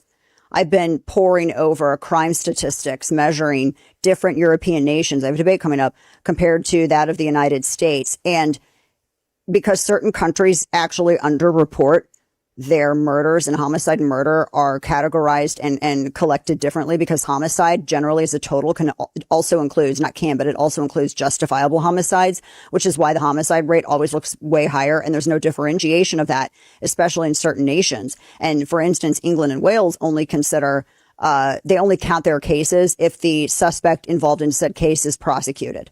Otherwise, that does not make their statistics. And that comes from actually their own police in England and in Wales. So when you're asking AI does not include these nuances, and it will give you a completely wholly incorrect answer that is colorized by bias because it's pulling from bias. So it's not actually any better than basically a search engine. Maybe one day that will change, but as of right now, it's not. So you got to be very, very careful when you're looking at AI generated answers and going off that as gospel truth, because you may be perpetuating progressive bias. So I went and I was looking at this data because I didn't necessarily trust it. and I was looking at household SNAP participation rates because they were saying that, well, when you break it down per census, and you look at native born Americans and then you look at, excuse me, people who immigrated into the country, previously, when you would look at SNAP rates of actual United States citizens, and this is something that would make people really mad, but actually poor whites were getting quite a bit, followed like right behind by Black Americans in urban communities. I mean, right behind it. I mean, it's very close. And it didn't take into effect, you know, people who immigrated into the United States, et cetera. So what this examination did was it was looking at SNAP participants like from everywhere, not just people who were born in the United States, but people who immigrated into the United States. And the reliance is actually extraordinarily high.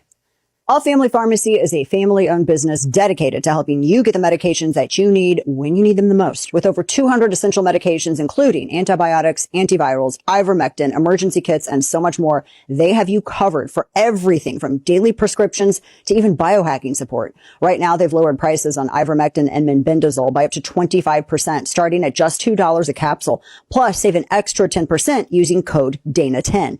Each order includes a doctor's prescription, so there's no hassle or middleman. And as flu season approaches, now's the time to stock your medicine cabinet with essentials like Tamiflu, antibiotics, and vitamins. Food assistance for some people. Gabby Killett tells us who will get SNAP benefits next month and who won't. Partial relief for Louisiana families in need of food assistance. Governor Jeff Landry signs an emergency order Friday, approving benefits through November for children as well as elderly and disabled people. The governor, since the legislature is already in special session, he went ahead and he called, declared a state of emergency within the state of Louisiana, which is within his powers as governor. For everyone else affected, SNAP benefits will lapse November 1st if the shutdown continues. Even though those people might not be, you know, elderly or children or disabled, those people still might have members of their household, still might have family members that are depending on those SNAP benefits. And of course, those people as individuals themselves might be below the poverty line. Louisiana families we spoke with explain how essential the programs are, especially for those already affected by the shutdown. This is going to be the end of government assistance for people that truly need it. Well, but that's just the beginning, though, because it's already been a lot of things that's already been affecting, like, everyone in neighborhoods. My children work hard, take care of their children. Then they got grandchildren they got to take care of. In the meantime, food banks prepare for an influx of people. And Louisiana families consider what meal times might look like to those not protected by Landry's order. About the food stamps, there's going to be very little hot plates on the table.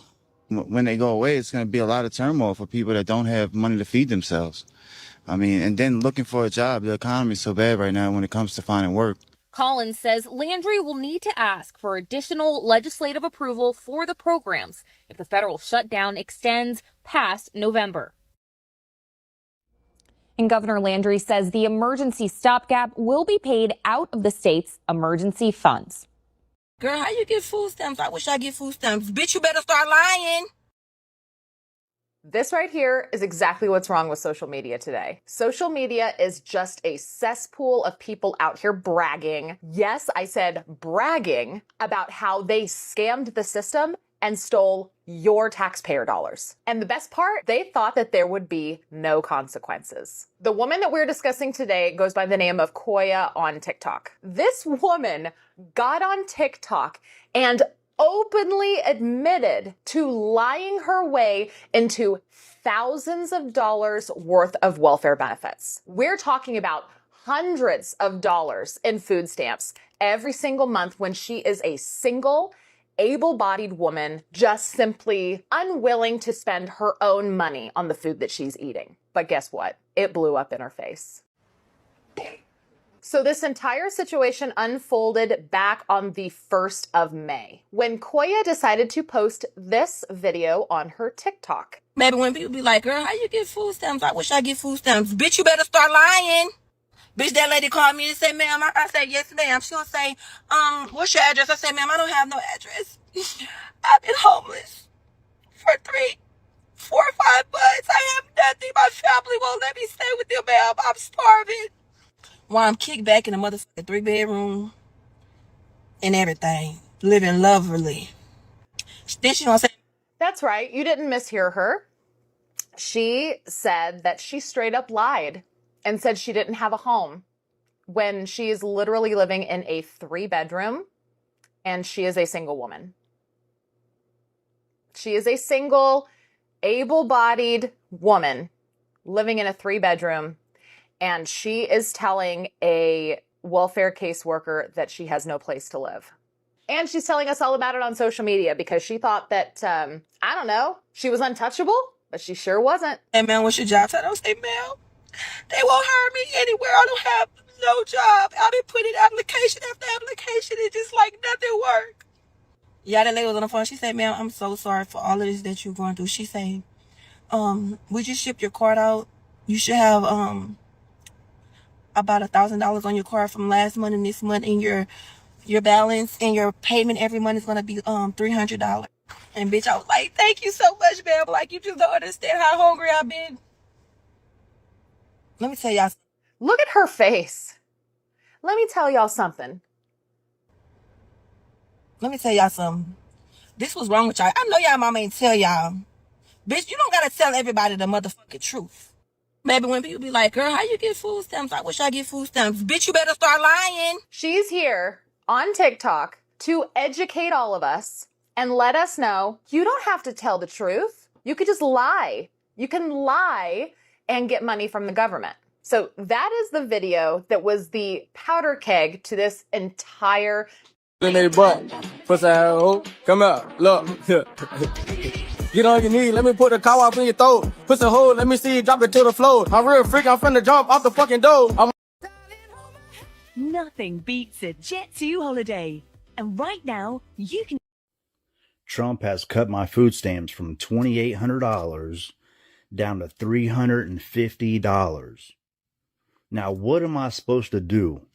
Huh? So I literally just got this piece of mail today saying that due to new policy changes from the Trump administration, all this shit, whatever, that all these cuts and whatever he's doing over there, now they're telling me I have to go work. Now I have to go do all this. Well, I literally got 5 kids. Okay. I'm trying to sit here and spend time with them. I'm not trying to go work, 50, 60 hours a week so I can pay bills. I just really don't understand. I voted for him this last election because I thought what he had good was going on, but now all of a sudden, all this policy stuff's coming out, and now he's making all these cuts, and now he doesn't want to help the less fortunate people no more. I'm done with that guy. I'm not. If he gets voted in again, I'm leaving this country. Because I'm not dealing with this no more. This is all shit. So YouTube, this your girl Quay, and yes, we at Sam's doing the shopping haul. So y'all come along with us and let's get some stuff out of Sam's.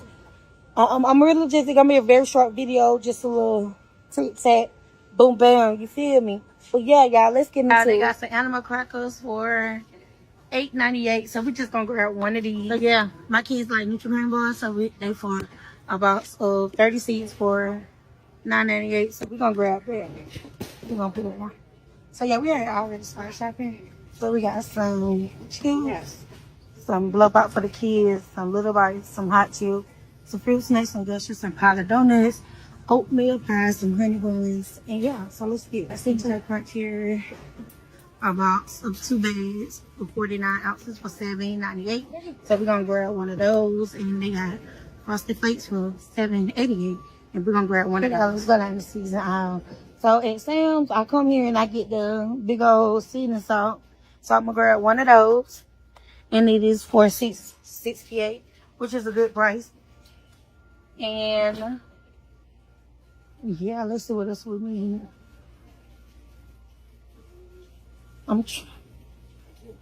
So yeah, that's what we're gonna grab from the season out. That's the only thing I'm gonna get out of here. They got some olive oil for $11.48, so we're gonna grab one of these. Yeah. Yellow rice. And they got it for $5.78, so we're gonna grab one of those. Like I said, y'all, the video is not gonna be long. It's gonna be a short video. So we're gonna grab this pack right here for $7.98. It's actually on sale. Easter saving $1.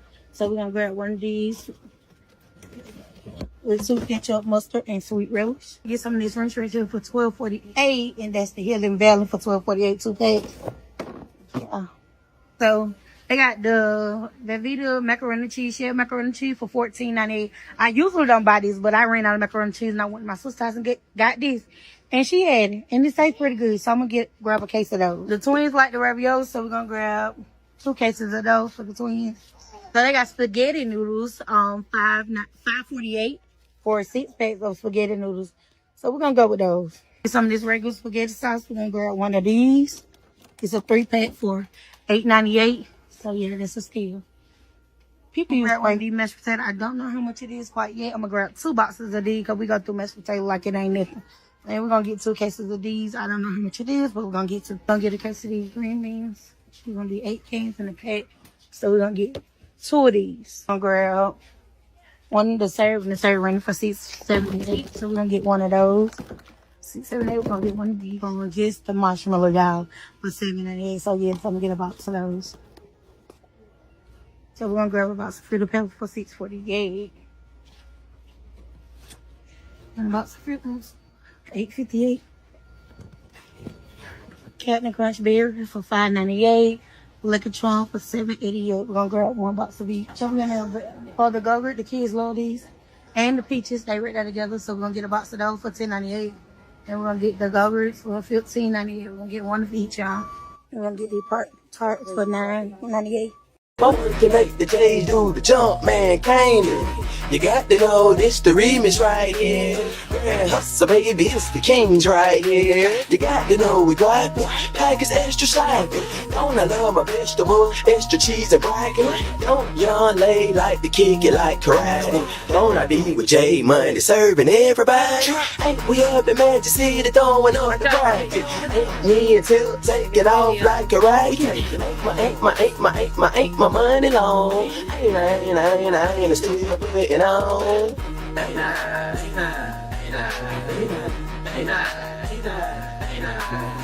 I smoking strong, ain't I putting on, ain't I rocking, yeah, put my money on, ain't I,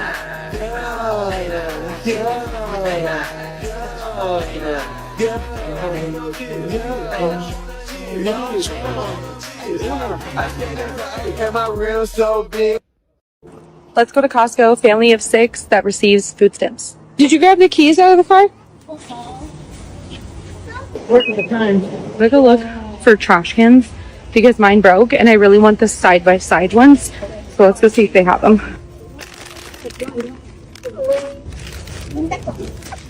Ready? Grab it. No. Hey! Just choose. Yeah. I mean, can you even pick that up? Yes. Oh my gosh, muscles. So they didn't have the trash can that I wanted, so I'll just have to order it on Amazon. All right. Are you okay? Yeah.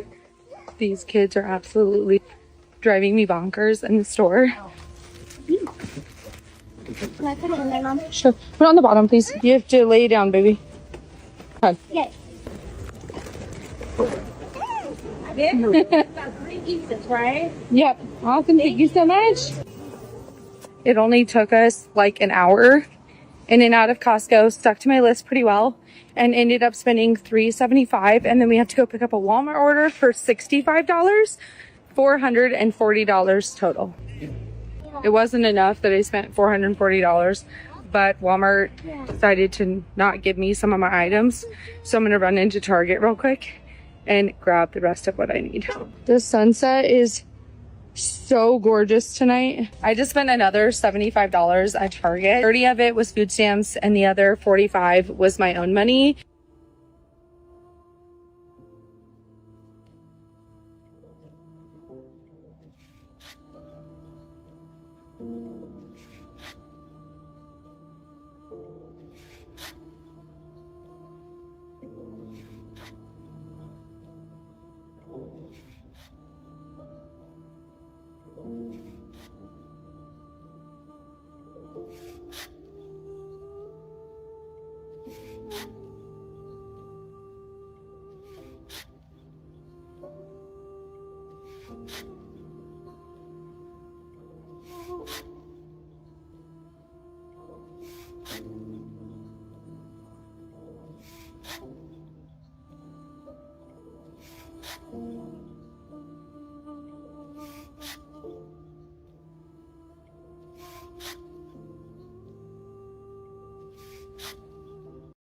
I know damn well the rich ass black community ain't crying over food stamp benefits and welfare money.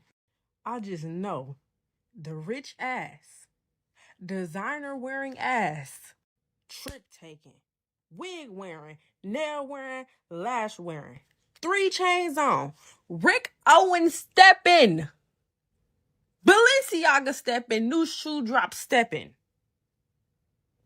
1942 and Don Julio buying, big timing, black community, and crying over no motherfucking food stamps and welfare money.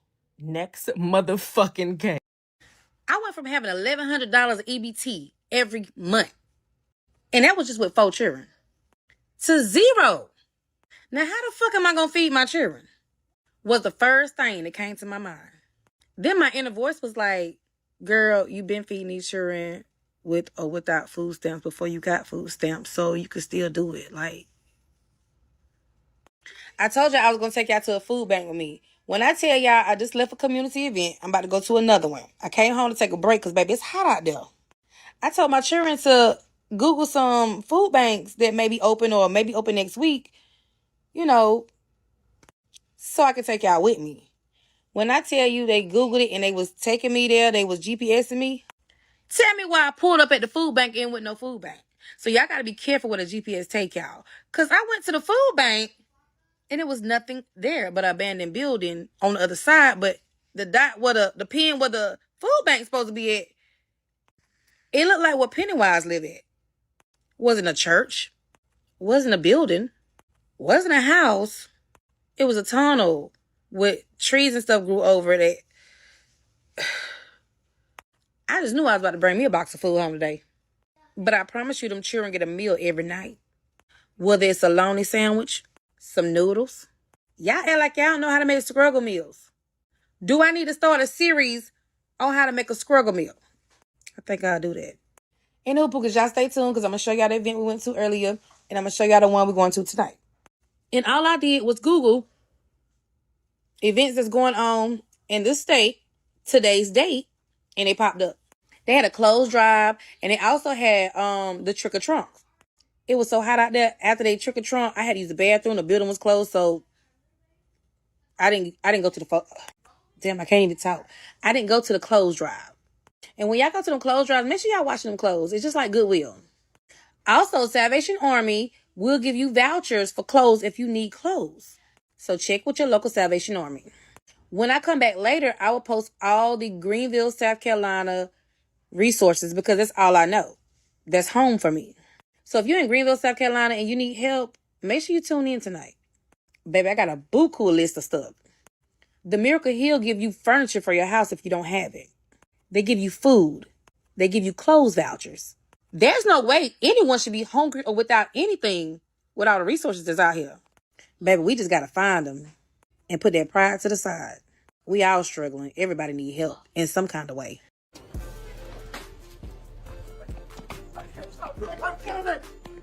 None of that. Okay, oh, grip tight, horn pipes, turn a bitch loose. Knock it out the park this way. You sit there and look cute and watch bitches hit you. He gets slapping out his mouth, you see what's to his days.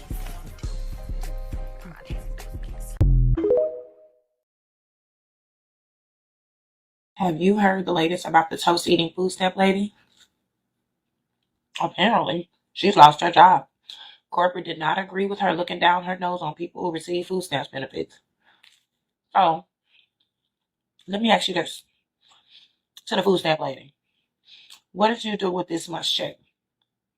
Considering you won't be getting a check for November. Did you splurge on everyday needs like food, your clothing, your shelter, water, electricity?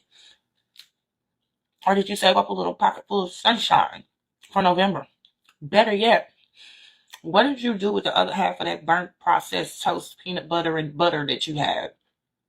Did you save some for your meal next month? Better yet, let me ask you this. Did you save it for Thanksgiving?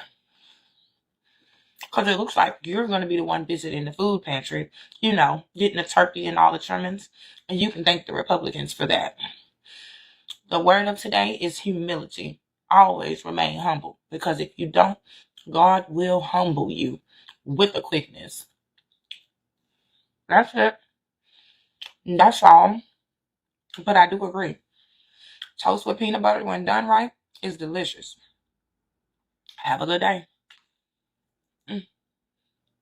This message is for all the people that have been complaining about not getting their food stamps for November. What did you do with October's food stamps? What did you do with October's food? What'd you do? Did you stock up on pantry items, try to shop smartly, like at Whole Foods? Or did you spend it all on poor people junk food because it's cheaper? By the way, you can thank the Democrats for the government shutdown, because in a Republican-controlled House, a Republican-controlled Senate, and a Republican president, it's the Democrats' fault that the government is shut down and that you're not getting your benefits. Looks like you're going to be going to the food pantry for your Thanksgiving meal. I love seeing poor people suffer. Y'all better figure it out too, because I'm sick of hearing you complain. I like my taxpayer money to go to billionaires in the war machine, not your poor ass kids. And I may not have custody of mine, but when mine come over to visit, we have stuff in our pantry. Do you? So I get $3,000 in food stamps. Obviously it's 8 of us, so you do the math. That's why I get $3,000. I have no income, so obviously I'm gonna get the full benefit amount. Does that make you mad too? Does it make you mad that the government is helping me feed my children? Does that make you want to punch me in my face? Does that make you angry? Does that make you shiver in your boots? Yeah. Be mad. Stay mad. How's I'm gonna feed my kids? I don't have a job. Even though I'm going to an interview today. God, like I said, I took your advice. So it is what it is. So I just received an email from my food stamp benefits saying that if the government shutdown lasts longer than this month, I will not be receiving any benefits next month. And it's like, this month is kind of already done with, so I don't really see the government opening back up before October's over. What I get paid equals to the amount of what my bills are. Just bills. So that doesn't include diapers and wipes, gas, food. It's just the rent, the water, the electricity, the cable, the internet, my phone bill, and my car insurance. That's the bill. I find myself left struggling to put gas in my car, buy diapers and wipes, and food. Luckily, I have food stamp benefit. So if I don't receive my food stamp benefits next month, it's like, and it's not like I'm like sitting around being lazy just collecting help from the government. I work full-time. It's just everything's increasing except my pay rate. There's a lot of people that are in my situation that work full-time and still cannot afford to buy food because your paychecks literally cover just bills. So me seeing that email on my phone just now kind of like blew my whole evening because I wasn't really believing the rumors. I don't really follow the news and all that. I mean, us moms always figure it out. We're always going to find a way. But it is kind of stressful, like having to now think about how I'm going to buy food next month. Plus all my bills that I can barely afford anyways. This is some breaking news. Donald Trump is being sued by 14 states for something that is absolutely despicable. He's attempting to take food stamps and SNAP away from 42 million Americans. That's 1 in 8 people. That's 16 million children he's trying to take food away from. You see, there's available funding even though the government's being shut down, but Trump refuses to use it for food stamps and SNAP. Every single person in America deserves to eat, but Trump is single-handedly trying to make them go hungry. He is a monster. I can't see what this is about. Where the fuck is everyone? Breaking news, Trump just replaced food stamps with straight cash, and this changes everything for millions of families to every family that qualifies. Same amount you were getting before, but now it's real money you can spend anywhere. This is massive for working families because, let's be honest, food stamps never covered everything you needed. You'd buy groceries with your stamps, then realize you're broke and can't afford basic hygiene products, diapers for the kids, cleaning supplies, or even a new pair of underwear. Now that $200 in food assistance becomes $200 in cash that you can use for whatever your family needs most. The program rollout starts next month, affecting over 40 million Americans who currently receive food assistance. Families will get direct deposits or checks in the mail based on their current benefit amounts. Critics say it's risky. Supporters say it's respect. Either way, it's happening, and millions of families are about to have a lot more flexibility in how they feed and care for their kids. What's your take on cash versus food stamps? Oh my God, I almost died. No. I almost died. It was so scary. It's okay. It's all right. This message is for all the people that are complaining that they're not getting their food stamps for November. What did you do with October's food stamp money?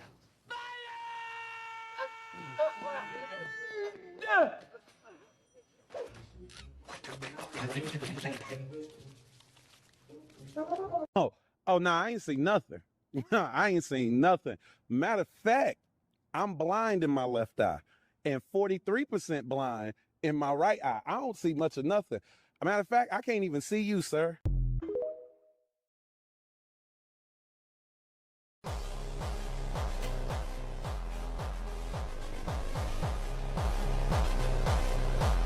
I know somebody gotta say it, but I gotta be honest. Ever since they've been cutting food stamps and talking about cutting it, my fast food has been faster. And when I go in a grocery store, there's actually steak, good slices, pieces of steak left. There's actually shrimp. There's actually stock shelves now. But I'm just saying, ever since they cut the food stamps and people got to work now, my fast food has been faster and my grocery store looks better. I said it.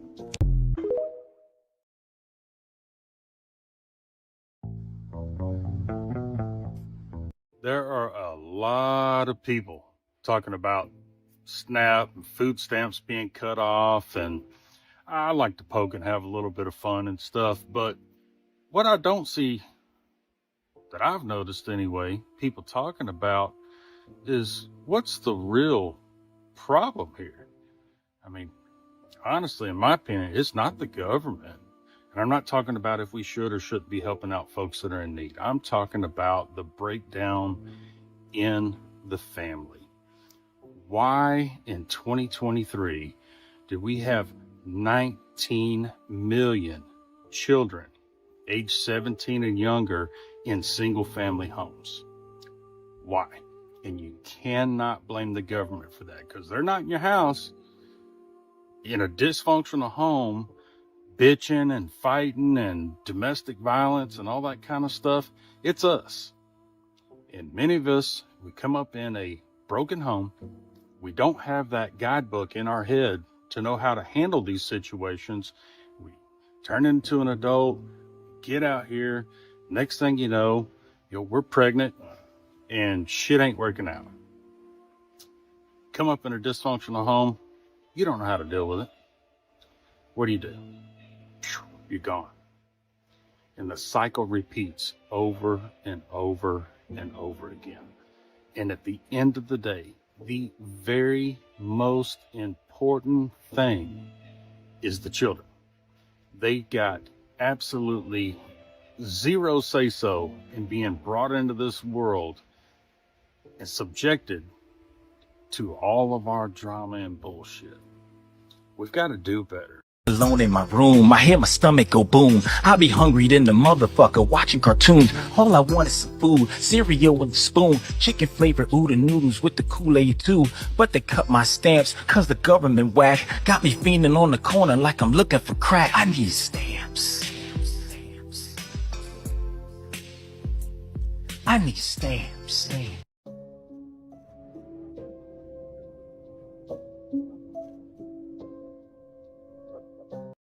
I don't know who needs to hear this, but they're not going to open the government back up. Also, the reason he's building that ballroom right there is to renovate the World War II bunker that's underneath of it. Wait a second, Mookie. Did this woman just admit to buying food stamps outside of Walmart? Y'all, why this man come up to us? This man comes up to us while we're at Walmart talking about some, y'all want to buy food stamps? Yes. Yes. Yes. And what's up with this other woman thinking Donald Trump is going to build some kind of bunker or run away to Argentina with a bunch of beef? And I'm sure everybody that gave him donations to help build this ballroom, this $300 million ballroom that shouldn't cost that much, I bet they all get a little spot in that bunker when things go sideways. You know, our military's already on the streets. People are about to be starving going into the Thanksgiving holiday. This is really giving pre-French Revolution, building grand ballrooms, having mass parties while your people starve outside the gates. And what, another $80 billion we just sent over to Argentina? Why would we need to do that unless they're planning to probably flee to Argentina when things go too sideways here? And my last little fun tidbit, Israel's got secret nukes. And guess where one of the few countries on the planet that their nukes don't reach? Argentina. And they just happen to have a huge German population down there. Huge European white population. And I do think that there was some other sinister people that chose Argentina to flee to when things got too sketchy for them as well. And if that's not crazy, what about this woman? She thinks we're just mad because we don't get EBT. I feel like the only people that are talking crazy about people who get food stamps and the fact that it's getting cut off and just making fun of them is the people who don't get it. Y'all really just mad because you don't get food stamps. That's it. That's all. Because when they passed out them summer EBT, them PEBT cards, and everybody got it, y'all was happy to walk in them stores and use that. But all of a sudden, it gets cut off and this and the third. Now y'all got so much negative to say about it, but y'all wasn't saying that when y'all got them free little $150. Like, if you don't get it, cool, move around. It don't affect you. So why you got to comment on it? Okay. Y'all just so negative and just happy that, oh, glad y'all got to spend y'all money on food too. Now y'all can see how I feel. Come on now. If everybody was getting food stamps, y'all would feel the same way that the people was feeling that's getting food stamps. Y'all are so negative and hateful. It's crazy. Hey, Cloud, drop that cart! Move out the way! The front entrance is heading to the lot! Yes, it's running with a full cart. Send someone else. Oh, come on.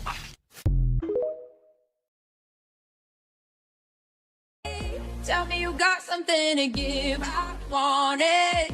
I kinda like it when you call me. What?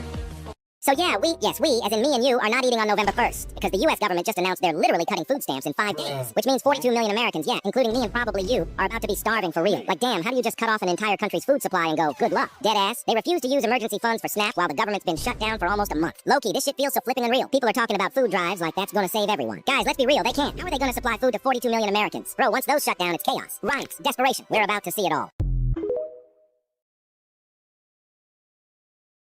Ooh, it sure does seem that the American dream is alive and strong. And it's good to see some people living the American dream. It's just a pity. No, it's a shame that 59% of those people living the American dream, they aren't even Americans at all. Let's talk. Ooh, I'm going to need you to listen up. Because if this doesn't make you mad, then you and I are not on the same page, my friend. Because this has me steaming. No, I am fuming. I am downright livid. Because if your FYP looks like my FYP, full of people who are recipients of EBT, SNAP, government assistance for food, all who will not be getting their assistance for the month of November, well, it's time to start dropping some truth bombs here, guys. A, it has nothing to do with the ballroom. I saw one woman say they're not getting their assistance because Trump is building a $3 billion ballroom. No, he's not. No, he's not. But what he is building is a, I believe, $300 million ballroom. But the other misconception about that ballroom, said ballroom, is it is not coming out of taxpayers' money. We're not paying a dime, yo. It is all through private funding donations and out of Trump's pocket himself. Something that no other president has ever done. I don't know why people are all up in arms about this ballroom. When Obama built a $400 million, wait for it, drum roll please, basketball court. 400 million. And although there was some plumbing that was revamped and maybe a little bit of electrical, I'm here to tell you, working in the industry I work in, the housing market, woo, he got taken. No, I'm sorry, I take that back. We got taken. Because that $400 million renovation that Obama did, basketball court, that came out of our pockets. 400 million. If you don't see a problem with that, I don't know. Was that basketball court laid with gold? Even if it was, 400 million was way too much. And that was way too much for the taxpayers to pay.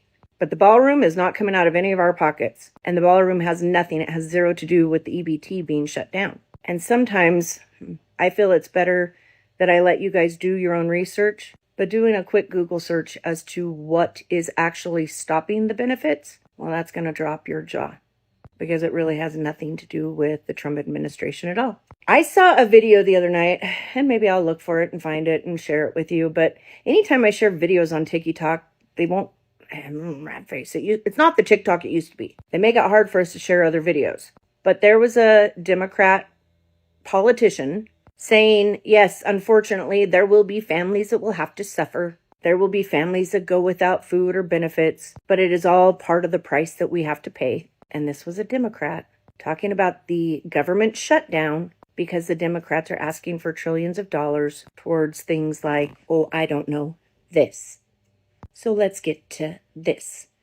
Because, ooh, this has me fuming. Do y'all know that 59% of all people who are getting EBT, SNAP, whatever government food resources in America aren't even Americans? No, I'm going to say that louder for the people in the back. 59% aren't even American citizens, meaning 41%, only 41% of those receiving these benefits who are angry because this month they won't, actually have the right to be angry because they're the American citizens. Ooh, you guys should be fuming. 45.6% are from Afghan, 42% Somali, 34.8% Iraq, and 23.3% are Haitian. All illegal immigrants. Y'all, can you make that make sense, please? No, make that make sense. Here's where I'm mad. Here's why I am fuming. My best friend of 25 years had stage 4 terminal breast cancer.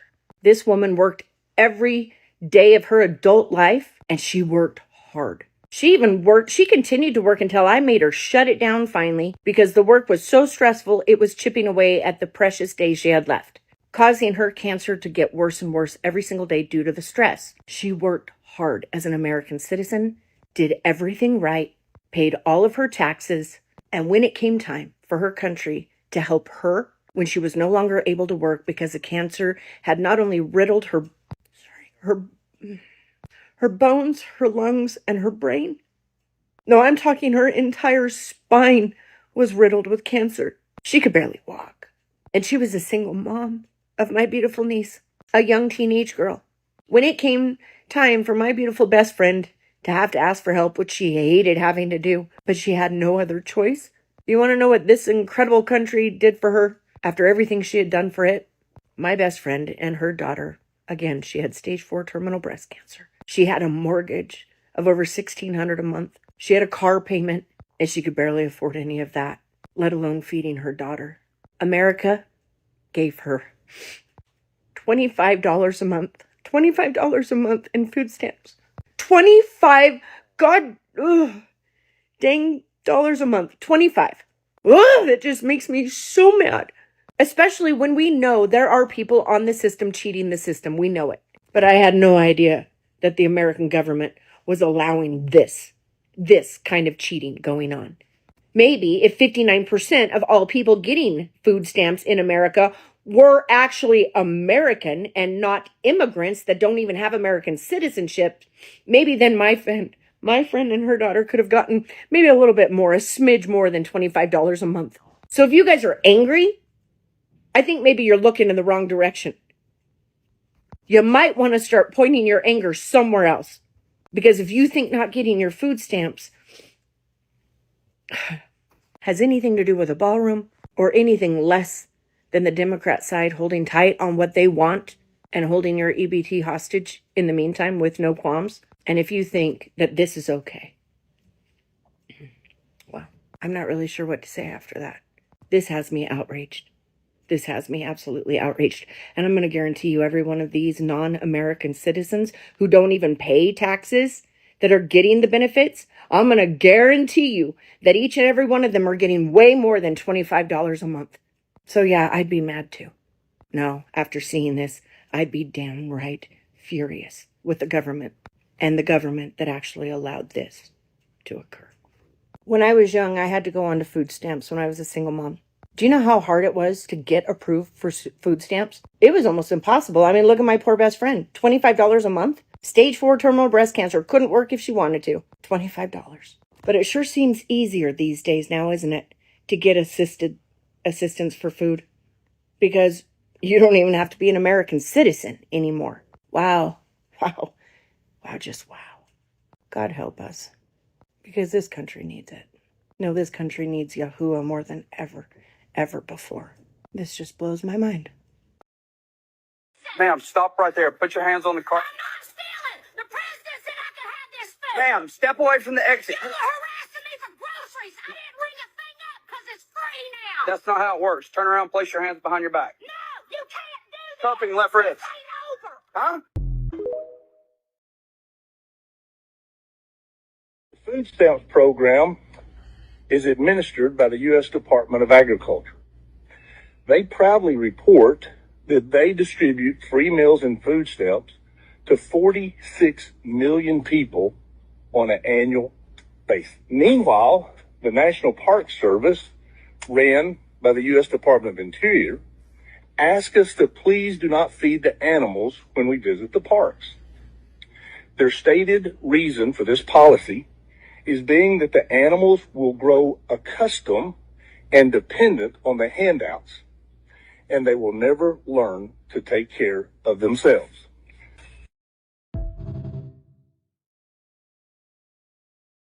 Breaking news, Donald Trump just announced if we don't want to starve in November, here's what we should do.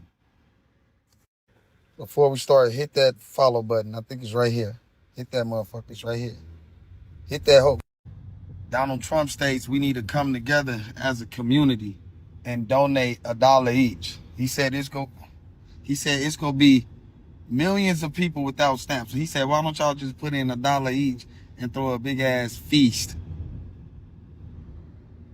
You know what? He ain't. So I'm like, fuck it, let's go bigger. How about we go in, everybody donate $1 each, and we buy some land, right? We buy like 100 acres, right? Then we donate again and buy everybody a car, right? Cash, right? We go in again and we start a whole bunch of businesses, right? that donates the proceeds back to the owner, which is us. We all own it, right? Right. Come on, man, let's do it. We all could get whatever. I'm out of here. It lasts 2 minutes. This is for Rachel, you big, fat, white, nasty, smelling, fat bitch. Why you took me off the motherfucking schedule with your trifling, dirty, white, racist ass, you big, fat bitch, oompa loompa body ass bitch. I'm coming. It is not selfish of me to want to keep what I earn. It is selfish of able-bodied people to demand that I pay for their groceries forever and ever. Lock in, fuck niggas. We about to fact check this shit. First, if you fuck with me, check out my podcast. Let's get it. What the hell is he talking about? There are over 74 million people that file taxes but make less than the federal tax bracket minimum. Yet only 41 million people are on SNAP benefits. Meaning we're not offering enough when it comes to food security here in America. Because there's still millions of people going hungry. And it's not just that. Recently, Instacart reported that the average cost per person for grocery shopping is $363, which we can see that SNAP benefits do not cover. So in my opinion, one of the America First policies would be expanding food security. And the idea that most people on food stamps are lazy just doesn't make any sense. Because research shows that people who are working are less likely to be on food stamps for a whole year. And it's actually people over the age of 66 and people suffering from disabilities that are on food stamps longer. I don't know, but America First is sounding a lot more like me first. I'm running a fever today, but friendly reminder, if you are happy or somehow cheering for millions and millions of people losing access to their SNAP benefits or food stamps, including my brother Wesley, go fuck yourself.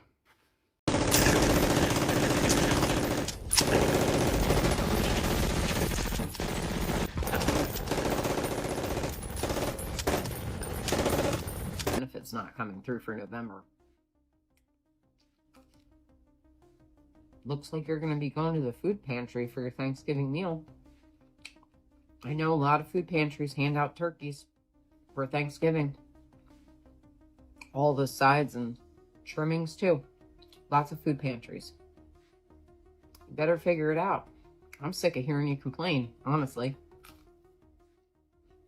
You ever have this as a meal?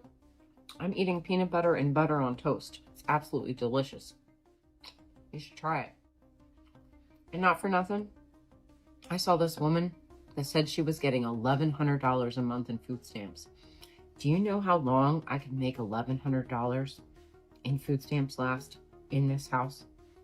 There's two of us, but I do have my son over every once in a while, or my daughters over once in a while to eat. I feed them too, and we always got food in our house, no matter what. I would take a third job. I have 2 jobs. I would take a third job if I had to, just to make sure my kids ate. What are you doing for your kids besides coming on the internet and bitching that you don't have any money in your food stamps account?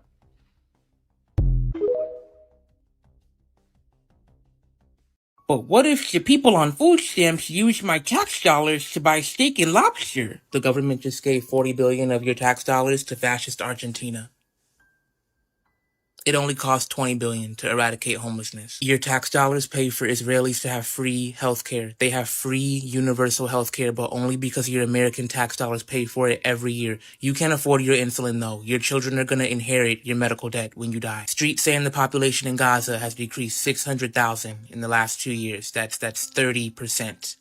That is your tax dollars that has made that extremely possible. You don't understand. Your tax dollars had to be used to bail out insert billion-dollar company that found a way to nearly go bankrupt, even though they extract slave labor from little African children and should have nothing but surplus value anyway. But see, the CEO needed to buy himself a small island and kick out the natives, so that kind of took priority. Did I mention another 20 quadrillion to Israel? There's everything I just mentioned, and then there's like the single mother on food stamps. I feel like one of these should actually bother you, you know, if you cared about tax dollars. Well, I can care about both. Some of us can care about both.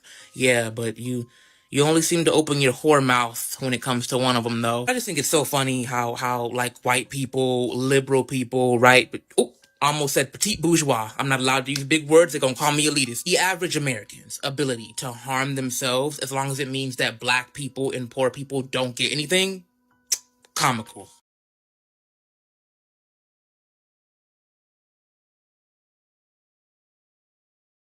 Breaking news, millions of Americans on SNAP face food insecurity this November, and 8 states are taking action. With 42 million people relying on food stamps, federal funding issues may mean delays or disruptions. Virginia, California, New York, Colorado, Louisiana, New Mexico, Minnesota, and New Hampshire are responding. Virginia's governor declared a state of emergency to keep benefits moving. California is allocating $80 million for food banks and deploying the National Guard. New York is investing $30 million for meals. Other states are supporting food banks and direct benefits. For the 42 other states, take steps now. Check local food banks and community organizations for help. Don't wait for federal action. Your state's response is crucial. Prepare for Thanksgiving by planning and stretching your benefits. Stay informed, reach out, and contact your state representatives. This is an ongoing crisis, but support is available. Stay connected and make sure you have a plan.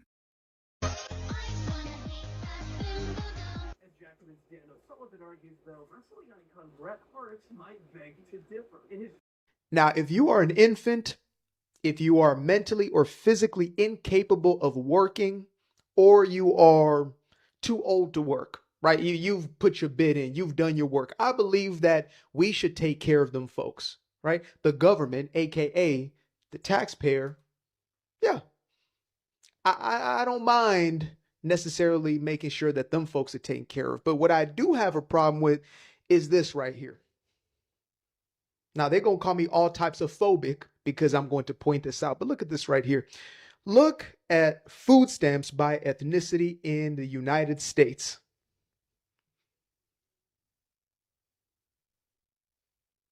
Okay. Who is receiving a majority of the benefits that we pay for in this country? Now, I know y'all like to bring up the little argument of, well, it's mostly white people. First of all, per capita. Learn it, live it, love it. Okay? Secondly, I mean, come on. So we got to take care of everybody else's everybody else. This is a food emergency, and I want to unleash every tool at our disposal to keep New Yorkers from going hungry. Here's what that means. In addition to the money I just mentioned, my team has secured an additional $65 million on top of that. The new emergency funding, bringing our total investment this week alone to $106 million.